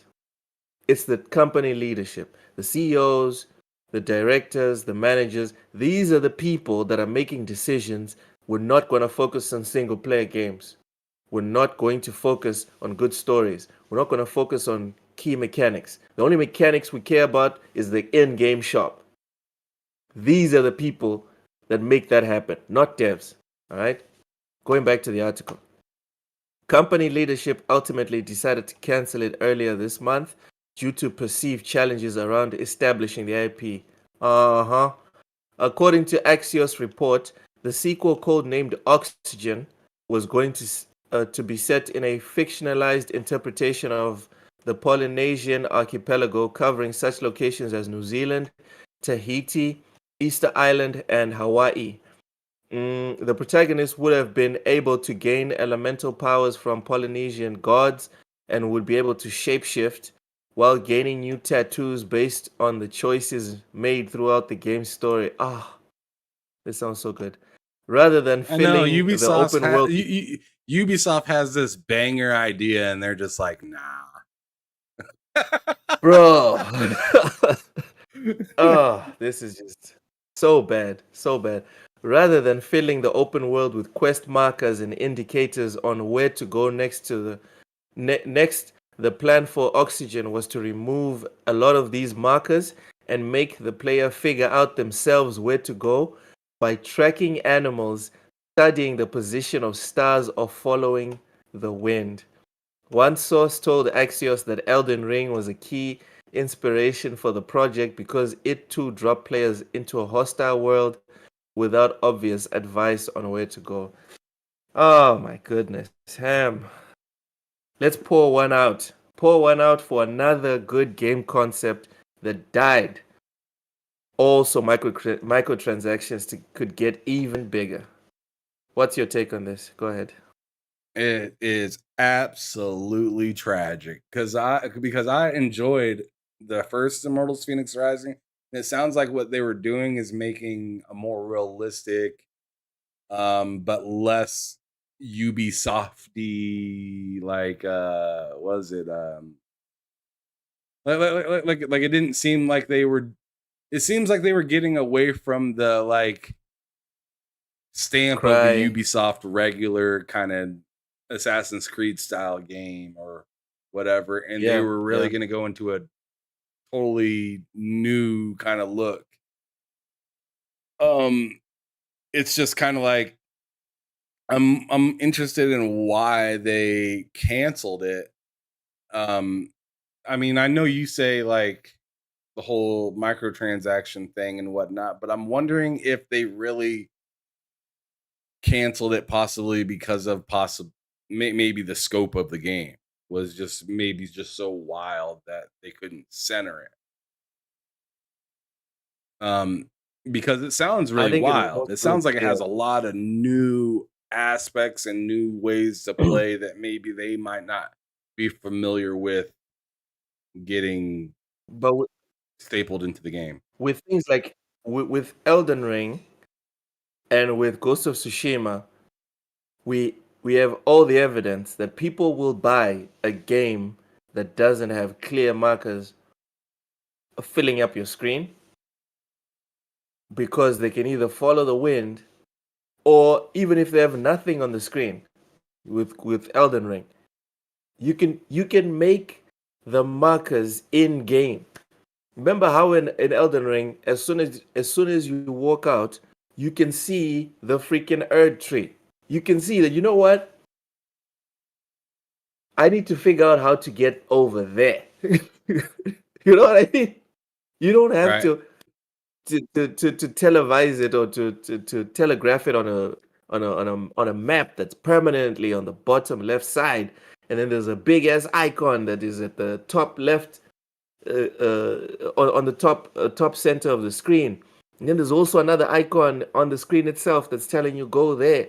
You don't have to do that. And the whole thing with the Polynesian gods, Ham. Personally, I'm tired of Greek mythology. I'm tired of Norse mythology. That's just me. I'm tired. Too. I am exhausted. I know them all. It's almost as if I was born and raised in Norway. All right? I might as well have been born in Athens, the way I can name every single one of the Greek gods. I know them all. Like I've prayed to them. Can we have different things? The Polynesian gods. Right after that, I could already see it. we're gonna see like 2 or 3 games based on Polynesian stuff, bro. Eventually, eventually, we would have a proper AAA game made centered around African gods.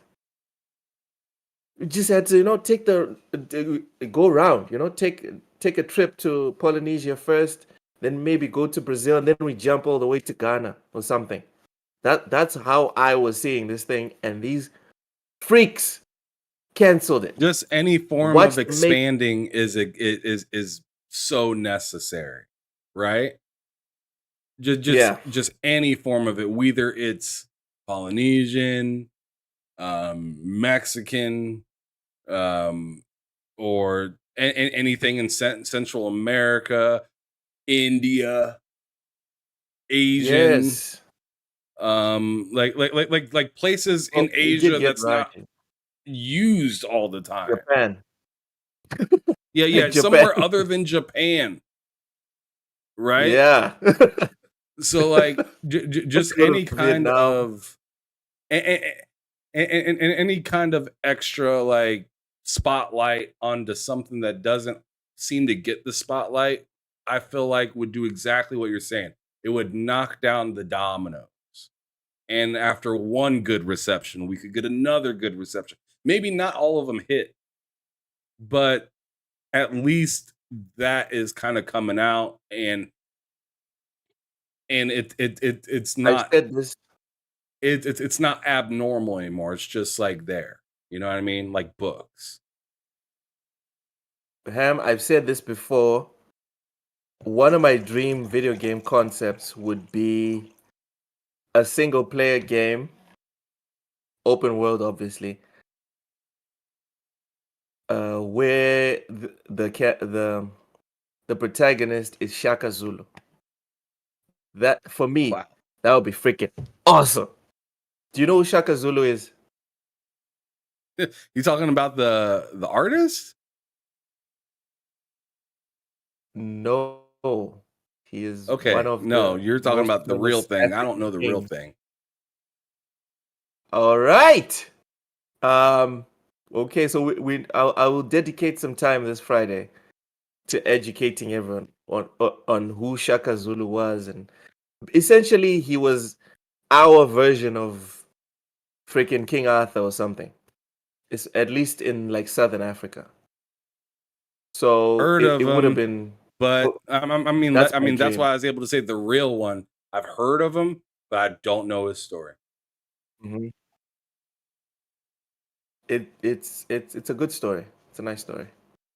Wow, Rachie knows him. Says Shaka is the Elephant King. Yeah, it's one of his nicknames. Sir X-Man says he loves Shaka Zulu. What? Okay, here we go. I like this. I like Shaka Zulu for the win.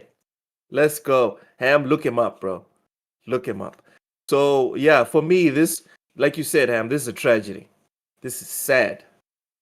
And the concept of incorporating the tattoos with new abilities and how you progress in the story, it's so beautiful because a lot of people see tattoos on Polynesian people, and they think they just put the tattoos on like as Right. decoration or it looks nice or whatever.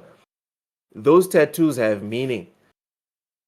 In their culture, Yeah, they it's like get those almost like a tattoos military for kind of thing milestones. Yeah, for sometimes. milestones in life. Exactly. Exactly. So graduate from college, first job, get married. Um, all these milestones have to do with one of those tattoos. So even like if you guys see The Rock, for example, how he started without any, and then he started slowly putting them on. But he wasn't. He didn't just do one tattoo and then he was done. He slowly put them on, not because he was afraid of pain or whatever, but because he had to earn each and every one of those stripes on his body. So for them to have the idea of incorporating that into the game, oh my god, that was beautiful. Oh, it would have been beautiful, but here we are. Uh, Ham, I'm just sad. Do you have anything else to say about this? No, it just stinks. Like I said, I really enjoyed the first one, and the idea they had for the second one sounded like a bit of a dream kind of project that Not an unfortunately impossible got dream, canceled. though. It got canned, and to me, it's even more tragic that it got canned for the reasons that we just got done speaking about, like just heritage, and then Yeah. you're wondering, oh well, I mean, eh, like people think of this kind of stuff, right? Like, be real. People always will comment or say, I wonder if, if this was Norse mythology or if this was a different mythology, if it would have got canceled or something like that, right? You always have, Yep. and it stinks Yep. to have that, You know to what? have that I'm putting the mindset, but poll up. that's like a reality. I'm putting that poll up. That's what I'm doing. Go ahead. Sorry. Go ahead. Em. No, I was just saying that, like, it just stinks that that's a reality, that people actually think that, maybe this would have been if it was something else. Yeah. It's just I'm sure it this stinks. is. I might be wrong. I might be 100% wrong. I'm. I'd be willing to bet. I'd be willing to put money on it that if this was based off of Norse mythology, Greek mythology, we'd be seeing trailers right now. I'm willing to be wrong on that one, but that's honestly just how I feel. Also, I just want to add something real quick. My son, my youngest, enjoyed this one because it had Portuguese localization, so he didn't have to read subtitles. The audio was in Portuguese, so this is a big loss. It's a very big loss. Sir X-Men, I'm very impressed with your comment. I want to know, did you look this up yourself, or like did you learn it in school or something? I'm curious because I don't see like Americans teaching African history like I this. bet you. Big Red Mo. I bet you. Wow. Because Sir X Man just saying he told the English to get out of my country, I've heard a story Yeah. about this. I've heard a very similar story. So I may have heard of this person, but this wasn't taught to me in school. This isn't something that's taught to us in school. So, if Sir X Man learned Uh, about it, he did not learn it from our education system because we don't really talk about that kind of stuff. Being real. oh, Sir X-Men, are you talking about the movie? Are you talking about the Shaka Zulu movie? You have two versions. They actually made a movie in the in the 80s, Ham. I don't know if you've seen it. Actually, I think it was the 90s. He says, yeah, own two versions of Shaka Zulu. I'm curious. Are you talking about the movies? Wow, okay. Okay. I'm impressed. Big Memo says, yeah, it was a good game, Phoenix Rising. Yeah, yeah, it was pretty good. It was pretty good. To get my kid to drop freaking Minecraft or FIFA has to be it has to be decent. Otherwise, he's dipping very quickly. Rachie says there's actually a big TV show. Really? Okay. I didn't know that was a thing. Interesting. If anyone can send me links, I would be interested to see like how Americans portray Shaka Zulu. Because the movie I'm talking about was made in South Africa. So Africans made it. I'll be interested to see if this Shaka Zulu you guys are talking about is okay. It says I own the miniseries of Shaka Zulu also. Is that the South African one or the movie? Oh, or the American, sorry. All right, let's move on. Let's move on. Ah, my heart is warm right now. So much Africa we're talking about right now. My heart is very warm. Tortoise Hawaii comes in to kill the mood, says IGN. All right. They're Just showing keeping you Alan Wake honest. at the. Rachie says, I believe the show is actually British. I don't know. The one I'm talking about, definitely South African. Anyways, it's just like the Mandela movies, you know? There's the Mandela movie that the Americans made, then there's the Mandela movie that the South Africans made. So, oh Lord, Serexman says Africa is ready in Texas. Moving right along. Clearly, the Africa loving it's over, Ham. It's over. Moving on. Microsoft sells streaming rights to Activision. Streaming rights of Activision. This is from techspot.com. Microsoft, this is pretty hot off the press. This just happened today. Microsoft is taking drastic measures as it attempts to win approval from the UK's antitrust regulator to acquire Activision Blizzard. The Redmond giant has announced it will sell its streaming rights for current and new Activision Blizzard games to Ubisoft in the hope of addressing concerns about the impact of the proposed acquisition on cloud game streaming. In a post earlier today, Microsoft President Brad Smith wrote that the company would be restructuring the transaction to acquire a narrower set of rights. This includes transferring the cloud streaming rights for all current and new Activision Blizzard PC and console games released over the next 15 years to Blizzard. So they're not selling it outright. They're renting it to Ubisoft. All right? Right. Point one. This excludes the European Economic Area. Point number two. The agreement will be effective at the closing of the merger and the rights will be in perpetuity. The restructure means that if Microsoft does manage to close the deal, it will not be allowed to release Activision Blizzard games exclusively on Xbox Cloud Gaming, nor will it be able to dictate licensing terms for rival services. I want to stop here first. Then we'll read the rest of it. Ham, I just want to say, if this goes through, it's just further proof that the CMA knows nothing about what they're talking about. Mhm.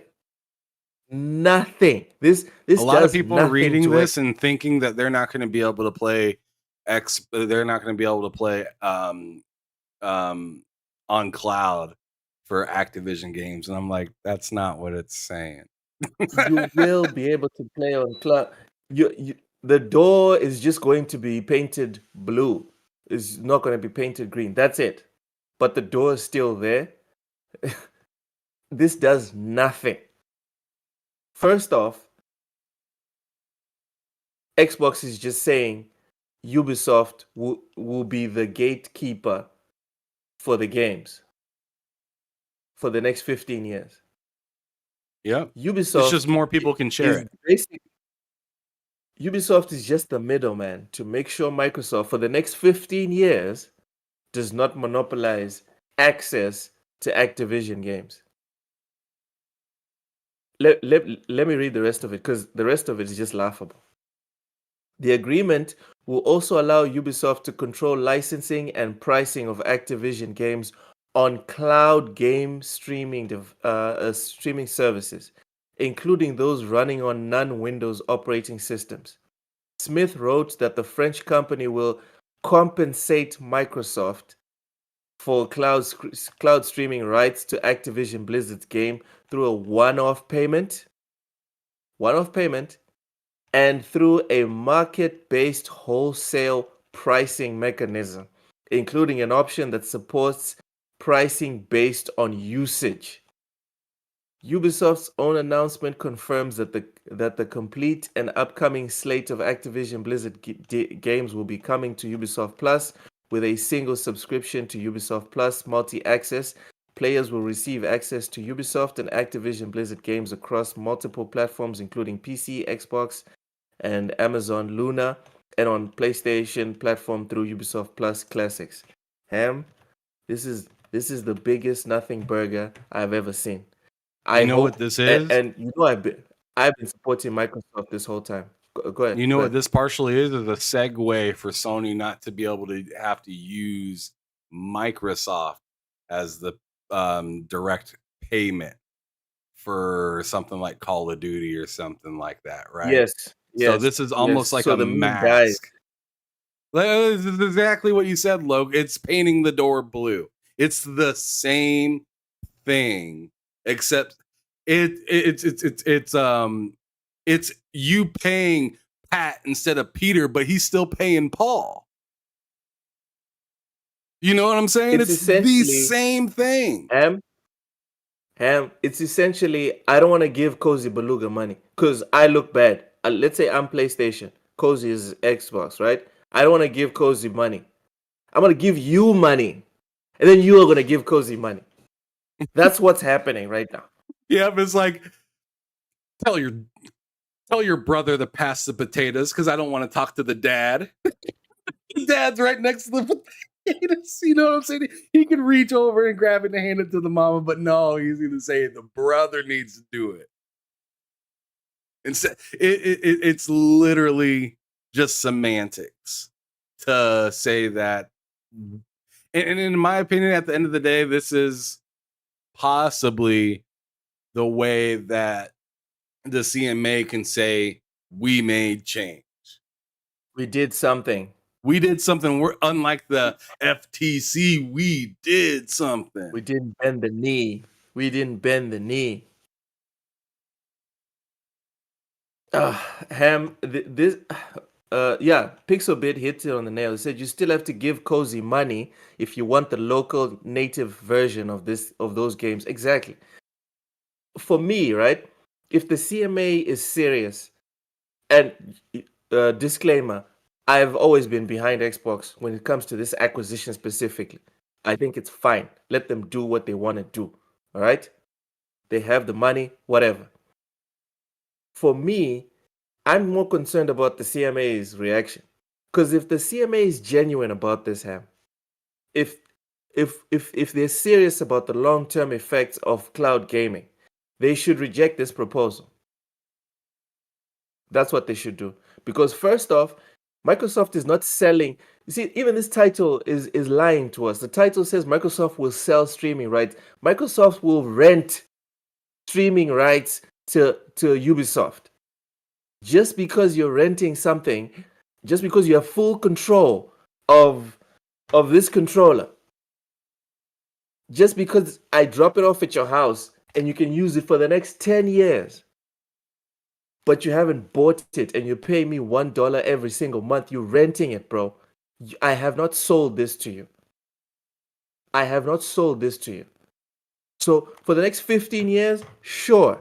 For the next 15 years, Ubisoft is going to manage the access to the Activision Blizzard games on streaming. On streaming, Ham. Streaming is not even 2% of gaming. It's not even 2%. So, first off, you're not taking anything from Microsoft. And I know I sound like a fucking pony right now, but I'm just being objective right now, Ham. Just being objective. If you're the CMA, you came in here talking about we need to take stuff from Microsoft so we can make sure there's parity in the streaming wars to come. All you did was say, Microsoft, you don't get to control the profit that this mega huge publisher usually makes. You can still make all the money, but we're going to filter the money through someone else, and we're going to make sure that someone else can guarantee that you cannot monopolize access to the games. But all the money, or most of the money, you can still have it. For me, this feels like the CMA just needs to reject this if they're being genuine. That's my point of view. And to me, wouldn't it be more expensive to go through Ubisoft or something like that? In my opinion, because like if somebody's got to pay the middleman. Middleman can't do everything for free. Yes. So that's really interesting. I just don't know how that's all going to work. Sir X-Man is asking, CMA is still in Sony's pocket. I don't want to make these accusations. We'll see what they say, because this is a proposal. When this is a proposal that Microsoft and Ubisoft are putting together. The CMA put out a tweet this afternoon, my time, saying that they're going to look into it and investigate this proposal to see if it addresses the issues that they brought up. My point is that they should not okay it. If they still stand on the hill that they were on months ago, they should not approve this. If they approve this, just like Ham said, they're just trying to save face. They're not trying to actually do their jobs. They're not trying to actually make a dent or an impact on the future of cloud gaming. I want them to do it just because they still don't know what they're doing, and I want it to be over. At this point in the game, I feel like you should know what you are doing, and they don't still. And as you said, look, they're taking this as consideration, as I think it's kind of weird because what they're kind of saying, what they're saying is they're making like a convoluted version of what the EU told them. Essentially, Pixelbit brings up a good point. Go ahead, finish. No, I don't really know what else to say. I just think it's silly. Pixelbit says they're only blocking the cloud portion of the profit, but none of the console version. Pixelbit, it's even worse than that. Yes, they're only blocking the cloud portion, not the console. They're also not blocking Microsoft from receiving payments from Ubisoft. Let me go back to the article.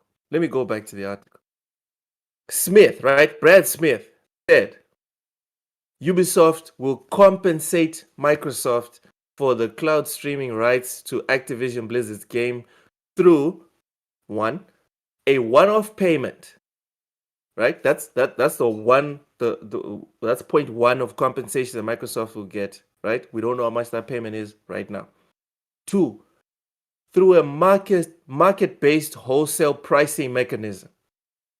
Market-based means they're going to evaluate the value, not only the current value of each IP or of the current IP or of the IP that will be released, right, by Activision Blizzard, and then they will have to compensate Microsoft. I don't know how these people calculate market value. All I can say is Call of Duty just now made $1 billion. Made $1 billion in 10 days. Before we get into everything else, Call of Duty made $1 billion in 10 days. All right. The third option, and the third way that Activision is going to compensate Microsoft, pricing based on usage. So Microsoft is going to get the one-off payment. There's going to be market-based wholesale pricing for the games that when people buy like the $60 game or the $70 game, Microsoft's getting a cut of that. All right.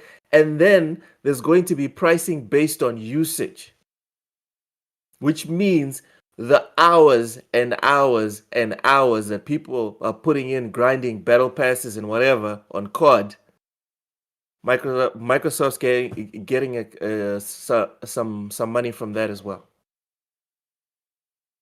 And they don't have to lift a finger. This is just the cloud-based part. In a way, it's almost like Microsoft are hiring someone to manage their stuff while they chill. They're hiring Ubisoft. Yo, manage this for us for the next 15 years. And then give it back to us. That's what it feels like. Flemish, hey, welcome in, bro. Welcome in, Flemish. Yep, go make money over here while I do nothing. While I just chill and report back to me. in 15 years. No. Report back to me the entire or like throughout the entire time, right? Oh yeah. And then we'll restructure after 15 years if necessary. Of you absolutely profiting, and me of both of us profiting during this time, because we can't sit here and say that future-wise the outlook is bad for Activision. It's not. The outlook is not bad for Activision. I'm sorry. They have the IP. Now they have the backing from Microsoft. And if the cloud thing picks up as everyone is saying it will, what are we talking about? What are we talking about? They're printing money. They're going to be printing money. Pixel says we give you 3 billion for the content, and Microsoft gives them back 3.5 billion for access. There you go. Pixelbit, good breakdown. Yeah, Matt, Microsoft and UB are fleecing the CMA with exactly. If the CMA Ham, I know right now I sound like one of those PlayStation fanatics, but I'm just being objective here, bro. I'm just being. If the CMA is serious about what they said, they shouldn't even have put out that tweet saying we're going to, what is it? Analyze this. This ain't even my job. Just looking at the bullet points, the main points of this thing, I'm telling Microsoft and Ubisoft to go jump off a bridge. Both softs, y'all can soft the hell out of here. I tell you what, Loke. But they said they're gonna analyze. Yeah. This, in my opinion, this puts more pressure on the CMA, though, because now you have not only all these signed different companies that want to work with Microsoft, and you have, all these countries that already approved it, but now you have another gaming giant that is Ubisoft saying, yo, we'll work with them too. So now you have more unity within the gaming space for Microsoft's sake, pretty much saying, yo, CMA, shut the fuck up. Get out of here. You're not welcome here. You don't even know what the fuck you're talking about. So like, down. I feel like these companies are like, as much as the CMA feels like they're doing something, the companies are kind of making a mockery of the CMA at the same time. Pretty much saying you're going to learn at some point, but not today. We gonna wreck you. And I mean, it's exactly what you said, Loke. They should have just came out and said, no, this isn't good. Because now that they're considering it, it puts even more pressure on them. Because you're saying this may be okay. Well, gaming giants are lining up and helping Microsoft get this deal passed. It's insane. It's just like when magically Nintendo wasn't part of the gaming industry, the AAA gaming console industry. Why? It's because Nintendo was one of the first ones to be like, yo, let them get Activision. It's not a problem. We have no reservations about this acquisition. Let Microsoft do what they want to do. Suddenly, as soon as Nintendo said that, suddenly they're not part of the AAA high-end console market. Now they can't say what they want to say. Ubisoft might be in trouble with PlayStation. This is not good.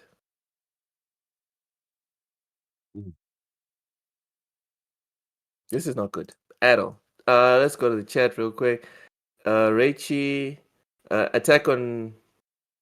Okay, AOE reference. AOE 2. What's AOE 2? I thought it was going to say Attack on Titan. What's Age AOE of Empire? 2?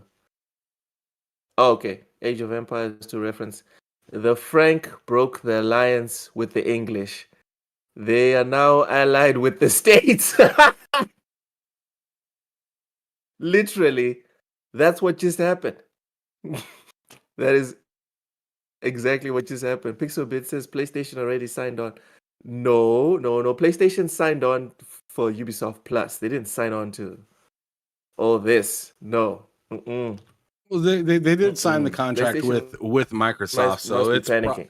They did sign the contract for this proposal for the deal for Microsoft. And I don't think the acquisition is bad for the industry, but if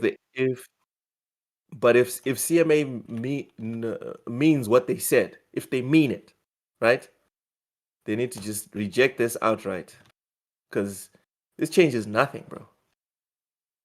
They're just renting the IP out. Pixelbit says they signed a COD deal. Yeah, they did sign a COD deal. The issue is the cloud gaming specifically. So they are already down for the cause, homie.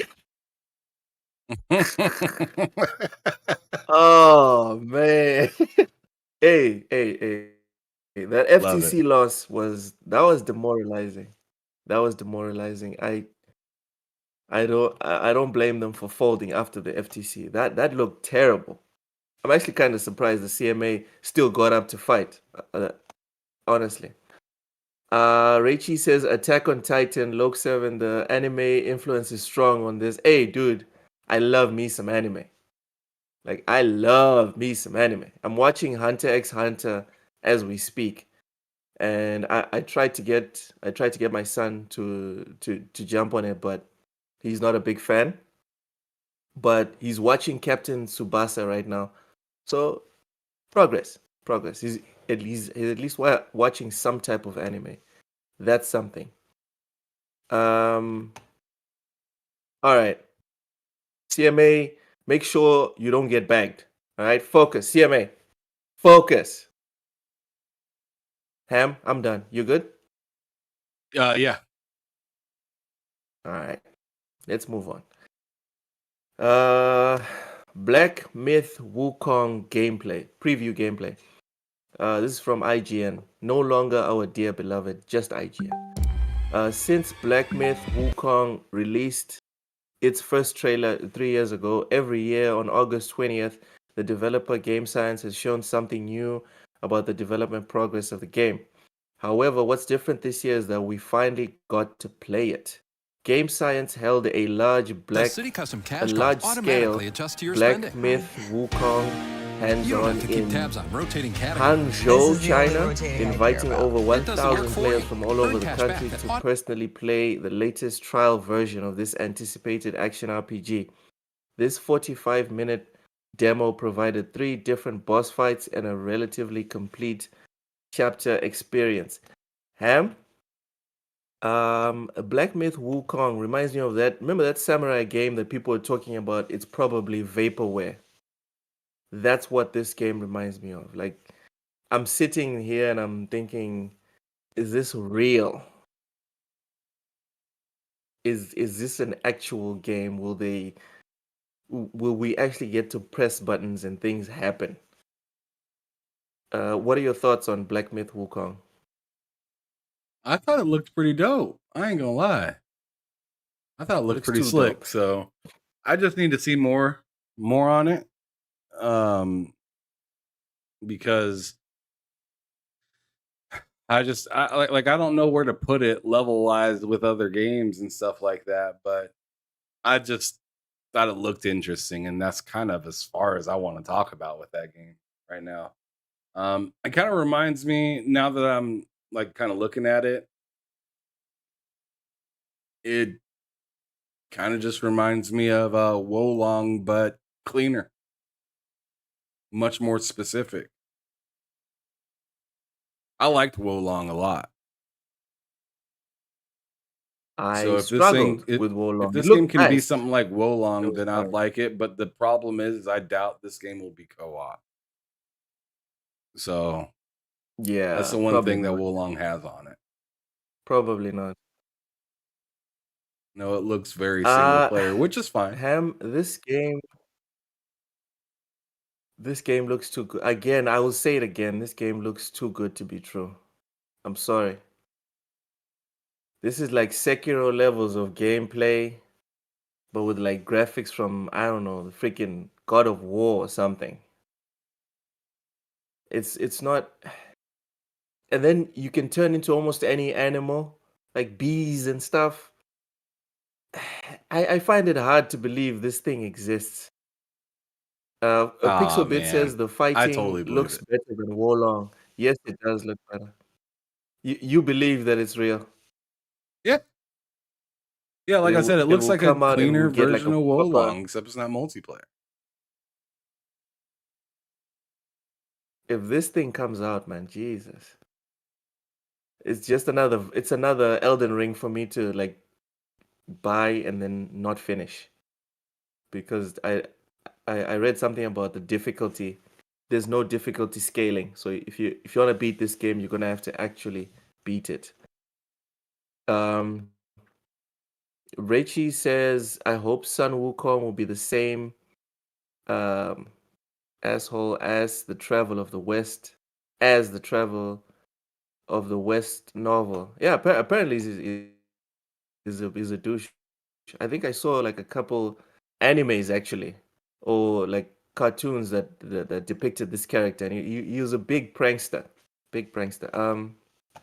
Pixelbit says it's been the most next gen looking game since its initial reveal, so I can dig the concern from an unknown. For real, dude.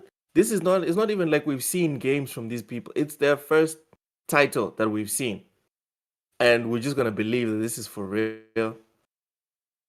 I don't know, I man. am. Even though we got a demo, I even mean, though they Immortals got of a demo, Avium, you him, can say the the same thing demo is about not like a Immortals of full Avium. game, That bro. game looks amazing, right?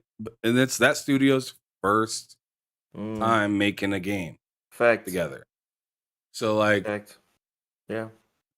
just for the fact that I can compare this to another game, to me, gives it enough validity to to call it real. Now, a game that I'm uncertain about is the game that we've seen in the PlayStation showcase, that Phantom Zero or whatever. Yeah, the That samurai one. yeah, That was that wild. game. Now, if you told me that you don't believe that that's real, I'm right there with you.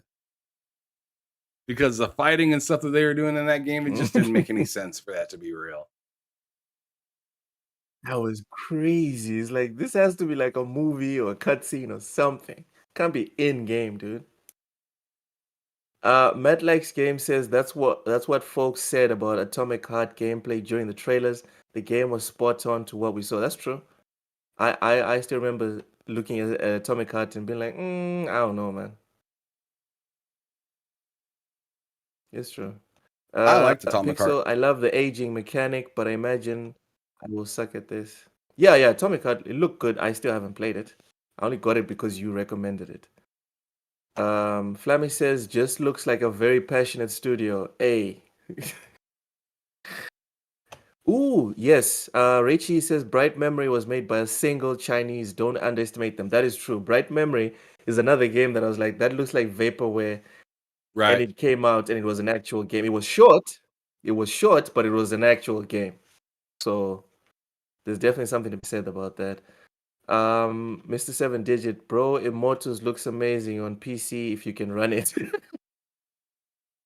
You got jokes. You got jokes. Welcome in, Mr. 7 Digit. Welcome in. Okay, so Ham, you think that Black Myth Wukong is definitely a thing? It looks more Correct, real than Ham? the last videos I watched with it. I remember the really early videos with that pole that isn't this the same game with the pole that got that like extended and got really huge? It's the same one. Yeah. Yes. That Yes, it's the same looked one. in my opinion, that those trailers looked a lot different than what I'm seeing with If you see the this. gameplay, he's doing it in fight. He's extending it in fight as well. If you see the gameplay. Yeah, I mean, it looks good. I'm pretty happy with it. I'm not sure if it's a day one, just for when it launches, because that style of game isn't my favorite. But I'd be really super down to play it though at some point. Just not sure if it's a day one for me.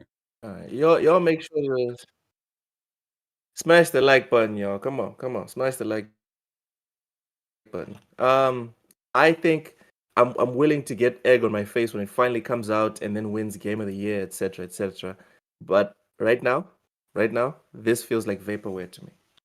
Just my take. Let's See. move on. The next one is Blasphemous 2 review. So the following is the review from IGN. Blasphemous 2 is an excellent Metroidvania and a marked improvement over the original. even if it did occasionally make me cancel my lunch plans with its grotesqueries. What it lacks in originality with its design, it more than makes up for with its bizarre world, appalling story, and inspired look and sound. The new weapons and focus on platforming definitely helped sustain my enjoyment for the campaign's sizable duration, even when underwhelming enemy variety and unchallenging bosses leave something to be desired. Its stomach churning religious torture porn might be as far as you can get from adorable world of Hollow Knight, but you'd be hard pressed to find something better to play while you continue your interminable wait for Silk Song. Ham, did you play the first Blasphemous? No, I have not. Mm. Welcome in, Drawn TJ. Ham, are you interested in getting Blasphemous 2 at all? No, but it looks like something I'd play. I'm not interested in getting it, but it looks like something that I'd be down to Game play. Pass. Looks like something I'd play in Game Pass, to be real. Mm. So I don't think this has yeah, ever been in Game Pass. I'm not sure. Someone correct me if I'm wrong. I don't because think this this has looks ever like a been game that on would be any perfect subscription. for my Steam Deck. Hmm. You know what I mean? Yeah, yeah. And it sold well. I'm guessing that's why it didn't make it to subscriptions because it sold pretty well. Welcome in, Drawn TJ. Says hi, Hamslo. Hello. Personally, I gave this a bash on PlayStation because it was there was a good sale on PlayStation. I gave it a bash and I did not have a good time. This is one of those side scrollers that everyone knows I don't like side scrollers. I don't. But this one looked nice. So I was like, let me give it a go, and I quickly jumped off it. It's not for me. Didn't like it at all. And I definitely won't be getting the second one because I know what I'd be in Damn. for. So but anyone that's interested, yeah. For anyone that's interested, it's about to be it's available, and apparently for the people that like side scrollers, it's good. So Drop that link in y'all the have a chat, blast. Rachie. Rachie says I just discovered. Oh god, it says I just discovered there's a live action trailer for Starfield. Trailers are cool. No spoilers though. Trailers are cool. All right. Next, next piece of news is Twitch update will allow you to ban users from watching your streams. So Twitch will soon add a new setting allowing streamers to block banned users from viewing their live broadcasts on the platform. Announced during its patch notes stream yesterday and spotted by Twitch partner Loco, the feature will be an optional tool in the settings called stopped banned users from viewing stream. When the feature is enabled, blocked users will not be able to watch your content every time you live stream on Twitch. However, they will still have access to your VODs and clips. So when you're live, you don't have to deal with them. Ham, what are your thoughts on this measure by Twitch? Um, I definitely don't mind that. That doesn't sound terrible at all because sometimes there's really terrible people in your chat. So to get them out of there, that sounds fantastic. Went ahead and hit that button. Especially if you got moderators, that help them get them the hell up out of there and stuff like that.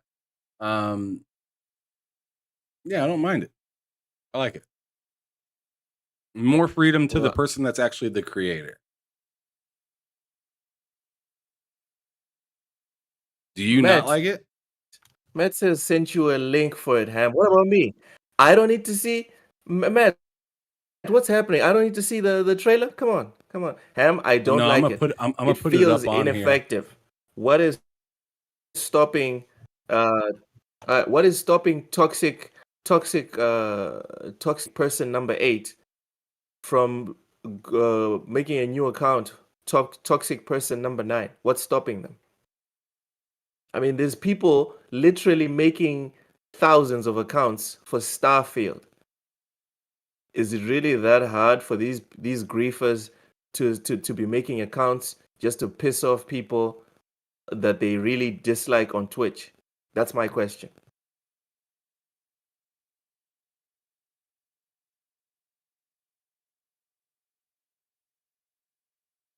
What's up?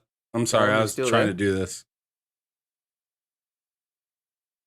I'm saying, what is stopping the grifter, right? Or the griefer that wants to make your life hard, right? What's stopping him or her from opening a new account and coming to make your day hell? And then you It's ban just them. one Then they extra open a step. new account. Then they come No, back. no, no. I see what you're saying. It's just All one right. extra step to me. One extra step to make something harder will make a lot less people want to work to do that. If they come into your stream with that expectation, though, like people with a bunch of bots and stuff like that, then it just kind of stinks, right? You got to just do your best to try I'm to just like saying.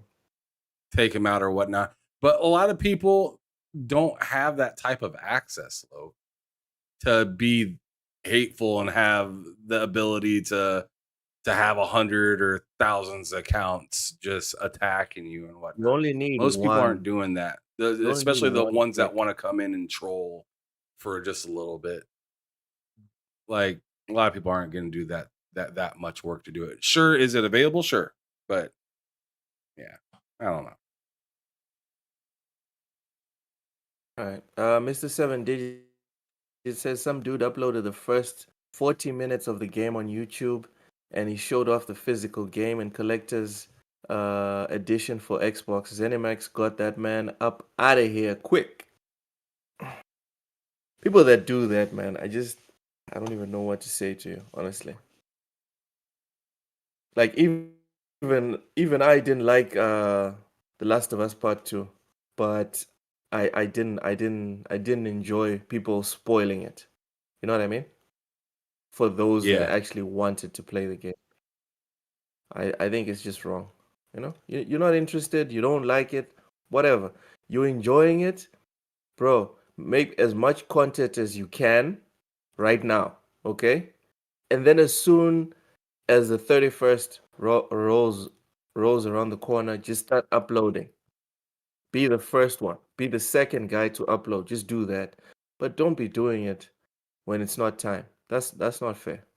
Not only for the devs, but even for the people that haven't played the game yet. It's not right. Raichi, exactly. Raichi says, what I dislike more than a toxic person is an overzealous moderator. Okay, I thought you were going to say an overzealous content creator. But yeah, okay, sure. Um, Sometimes they won't try to scale things down first. Yeah, they'll just kick you out because you just said something they disagree with. And that's the world we live in now, Ham. Can we agree? It's not a yeah, world for the where you most part, can yeah. freely disagree with people. You can't freely disagree with people anymore. I'm sorry. If you don't believe as I believe, you are an ist, a phobe, you are everything under the sun. All right. Let's move on. The last topic before we look into this uh trailer for Starfield with zero spoilers again. Oh, are we doing it now? Okay, let's do it. Let's do it. Let's do it. No, no, no, no, no, no, no, no. Let's go on ahead and do what we're gonna do first, Okay. and Okay, then the last one I'll play it with the is actual sound and stuff. So yeah, yeah. New game like Punch Out, uh, called Thunder Ray is out. So a new indie game that is releasing this year, Thunder Ray, is very reminiscent of Nintendo's classic boxing series Punch Out. This indie game is developed by Purple Tree Studio, a developer located in Buenos Aires, Argentina. Ham, first be honest, did you finish Punch Out when it was no, out? when I was a kid, no, man, I got to like. I remember playing the hell out of Punch. I like that game. There's this dude with a turban, right? That you get to fight. Yep. Um, Mm-hmm. I got to like him multiple times, but he had this crazy move that he used to do. I don't remember if it was him or the bald dude. I know everybody beat the easy skinny dude at the beginning that talks the trash, but like a Yeah, few yeah. The of first dude, but like the you get first two guys. deeper, the deeper you get in that game, those moves get crazier to dodge, and sometimes you have to be like left, right, left, right, left, right, like going fast, and because some of those Yeah, punches are yeah, like straight up knockout punches. yeah. And It's then you it's a have to tough game, remember, but like it was a lot of you fun. have to I remember. feel like I'd do a lot better at it now than back then, though, because I was young back then. Yeah. Uh, you know what? I didn't even know that Mike Tyson was in that game. I'm just being honest, because Yeah, he was just the like last you, one. Ham. Yeah, I think I got to like the third or fourth guy, and then I kept losing, and I was like, I'm just gonna move on with my life.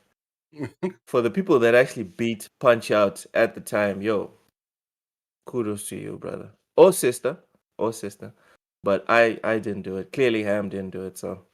Anyways, the new game that's like Punch Out. Are you interested? Yeah. Actually, I am pretty interested in that. That seems like something fun that I can An just pick updated up and version. play. Looks like an updated Yeah, version of the original. that is an indie game that I'm looking forward to, actually. Hmm. Raichi says South America make good independent games. Love Chris takes on Game Pass, and it was made in Colombia. Pixel says lol, the original title was Mike Tyson Punch Out. He was removed after he got into legal troubles. Oh, it was it at that time? Oof. Yeah, yeah. Golden Knight says I went 15-0 with 15 KOs in Punch Out. Hey, dude, you're amazing. You're amazing. Me, I, I'm also interested like you, Ham, but I'll get it if it goes to PS Plus or Game Pass. I'm probably not gonna buy it because Oh, I don't I'd see definitely myself buy it. playing it long term. Yeah, I don't see myself playing it long term. So even if it's like $10,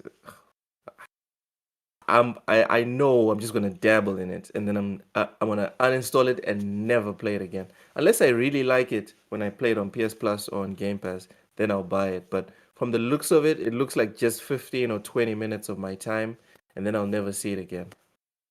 Pixelbit says yes, it was at that time. God damn, bad timing, bad timing. If they just did it before, they would have made so much money. All right. That's the last topic for today. Amethy, hit us with the trailer, please. All right, so let me go on and head back to that real quick. Turn on the sound, Well, and I'll start it over. It's only 2 minutes. let's go. All right, and you're gonna be a little behind. You're gonna be watching it with everybody else. Look, so just give it a second. It's cool. Oh, wait a second. I got. Whoops. I forgot I muted the sound because of the ads and the previous thing. So just one quick second. Turn back on that. There we go.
All right, anything else from you, Luke? That's it.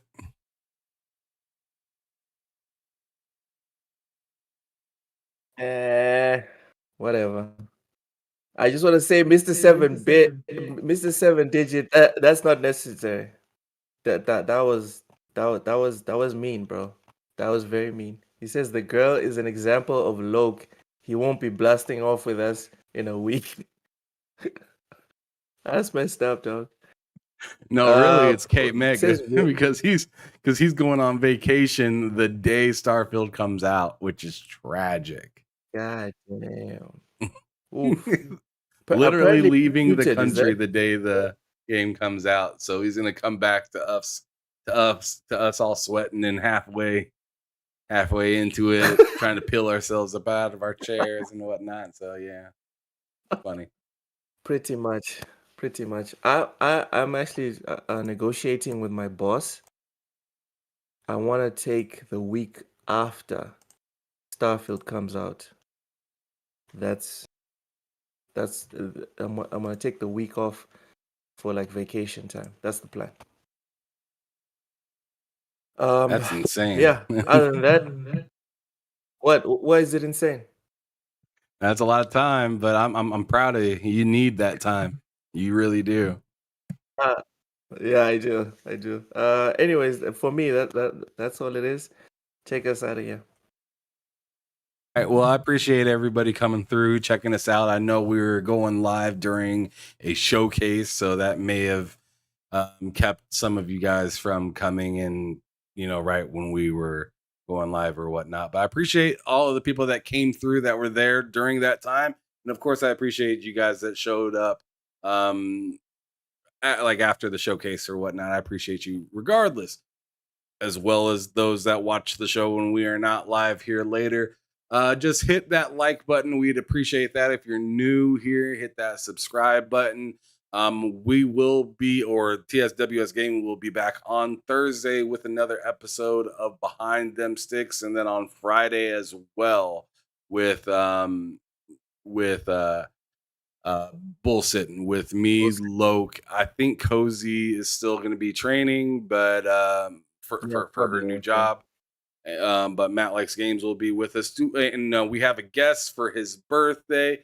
Mr. K Mega will be joining us this Friday for bull sitting. I'm still tying up some loose ends for Behind Them Sticks this week, so that's why I didn't mention who's going to be on there. But I'll definitely put the thumbnail up here shortly once I get a few things ironed out. But if that's it, Lo, then I think I'm ready to get going. You good? Yep. Y'all keep it gaming or Keep it moving. Peace out, y'all.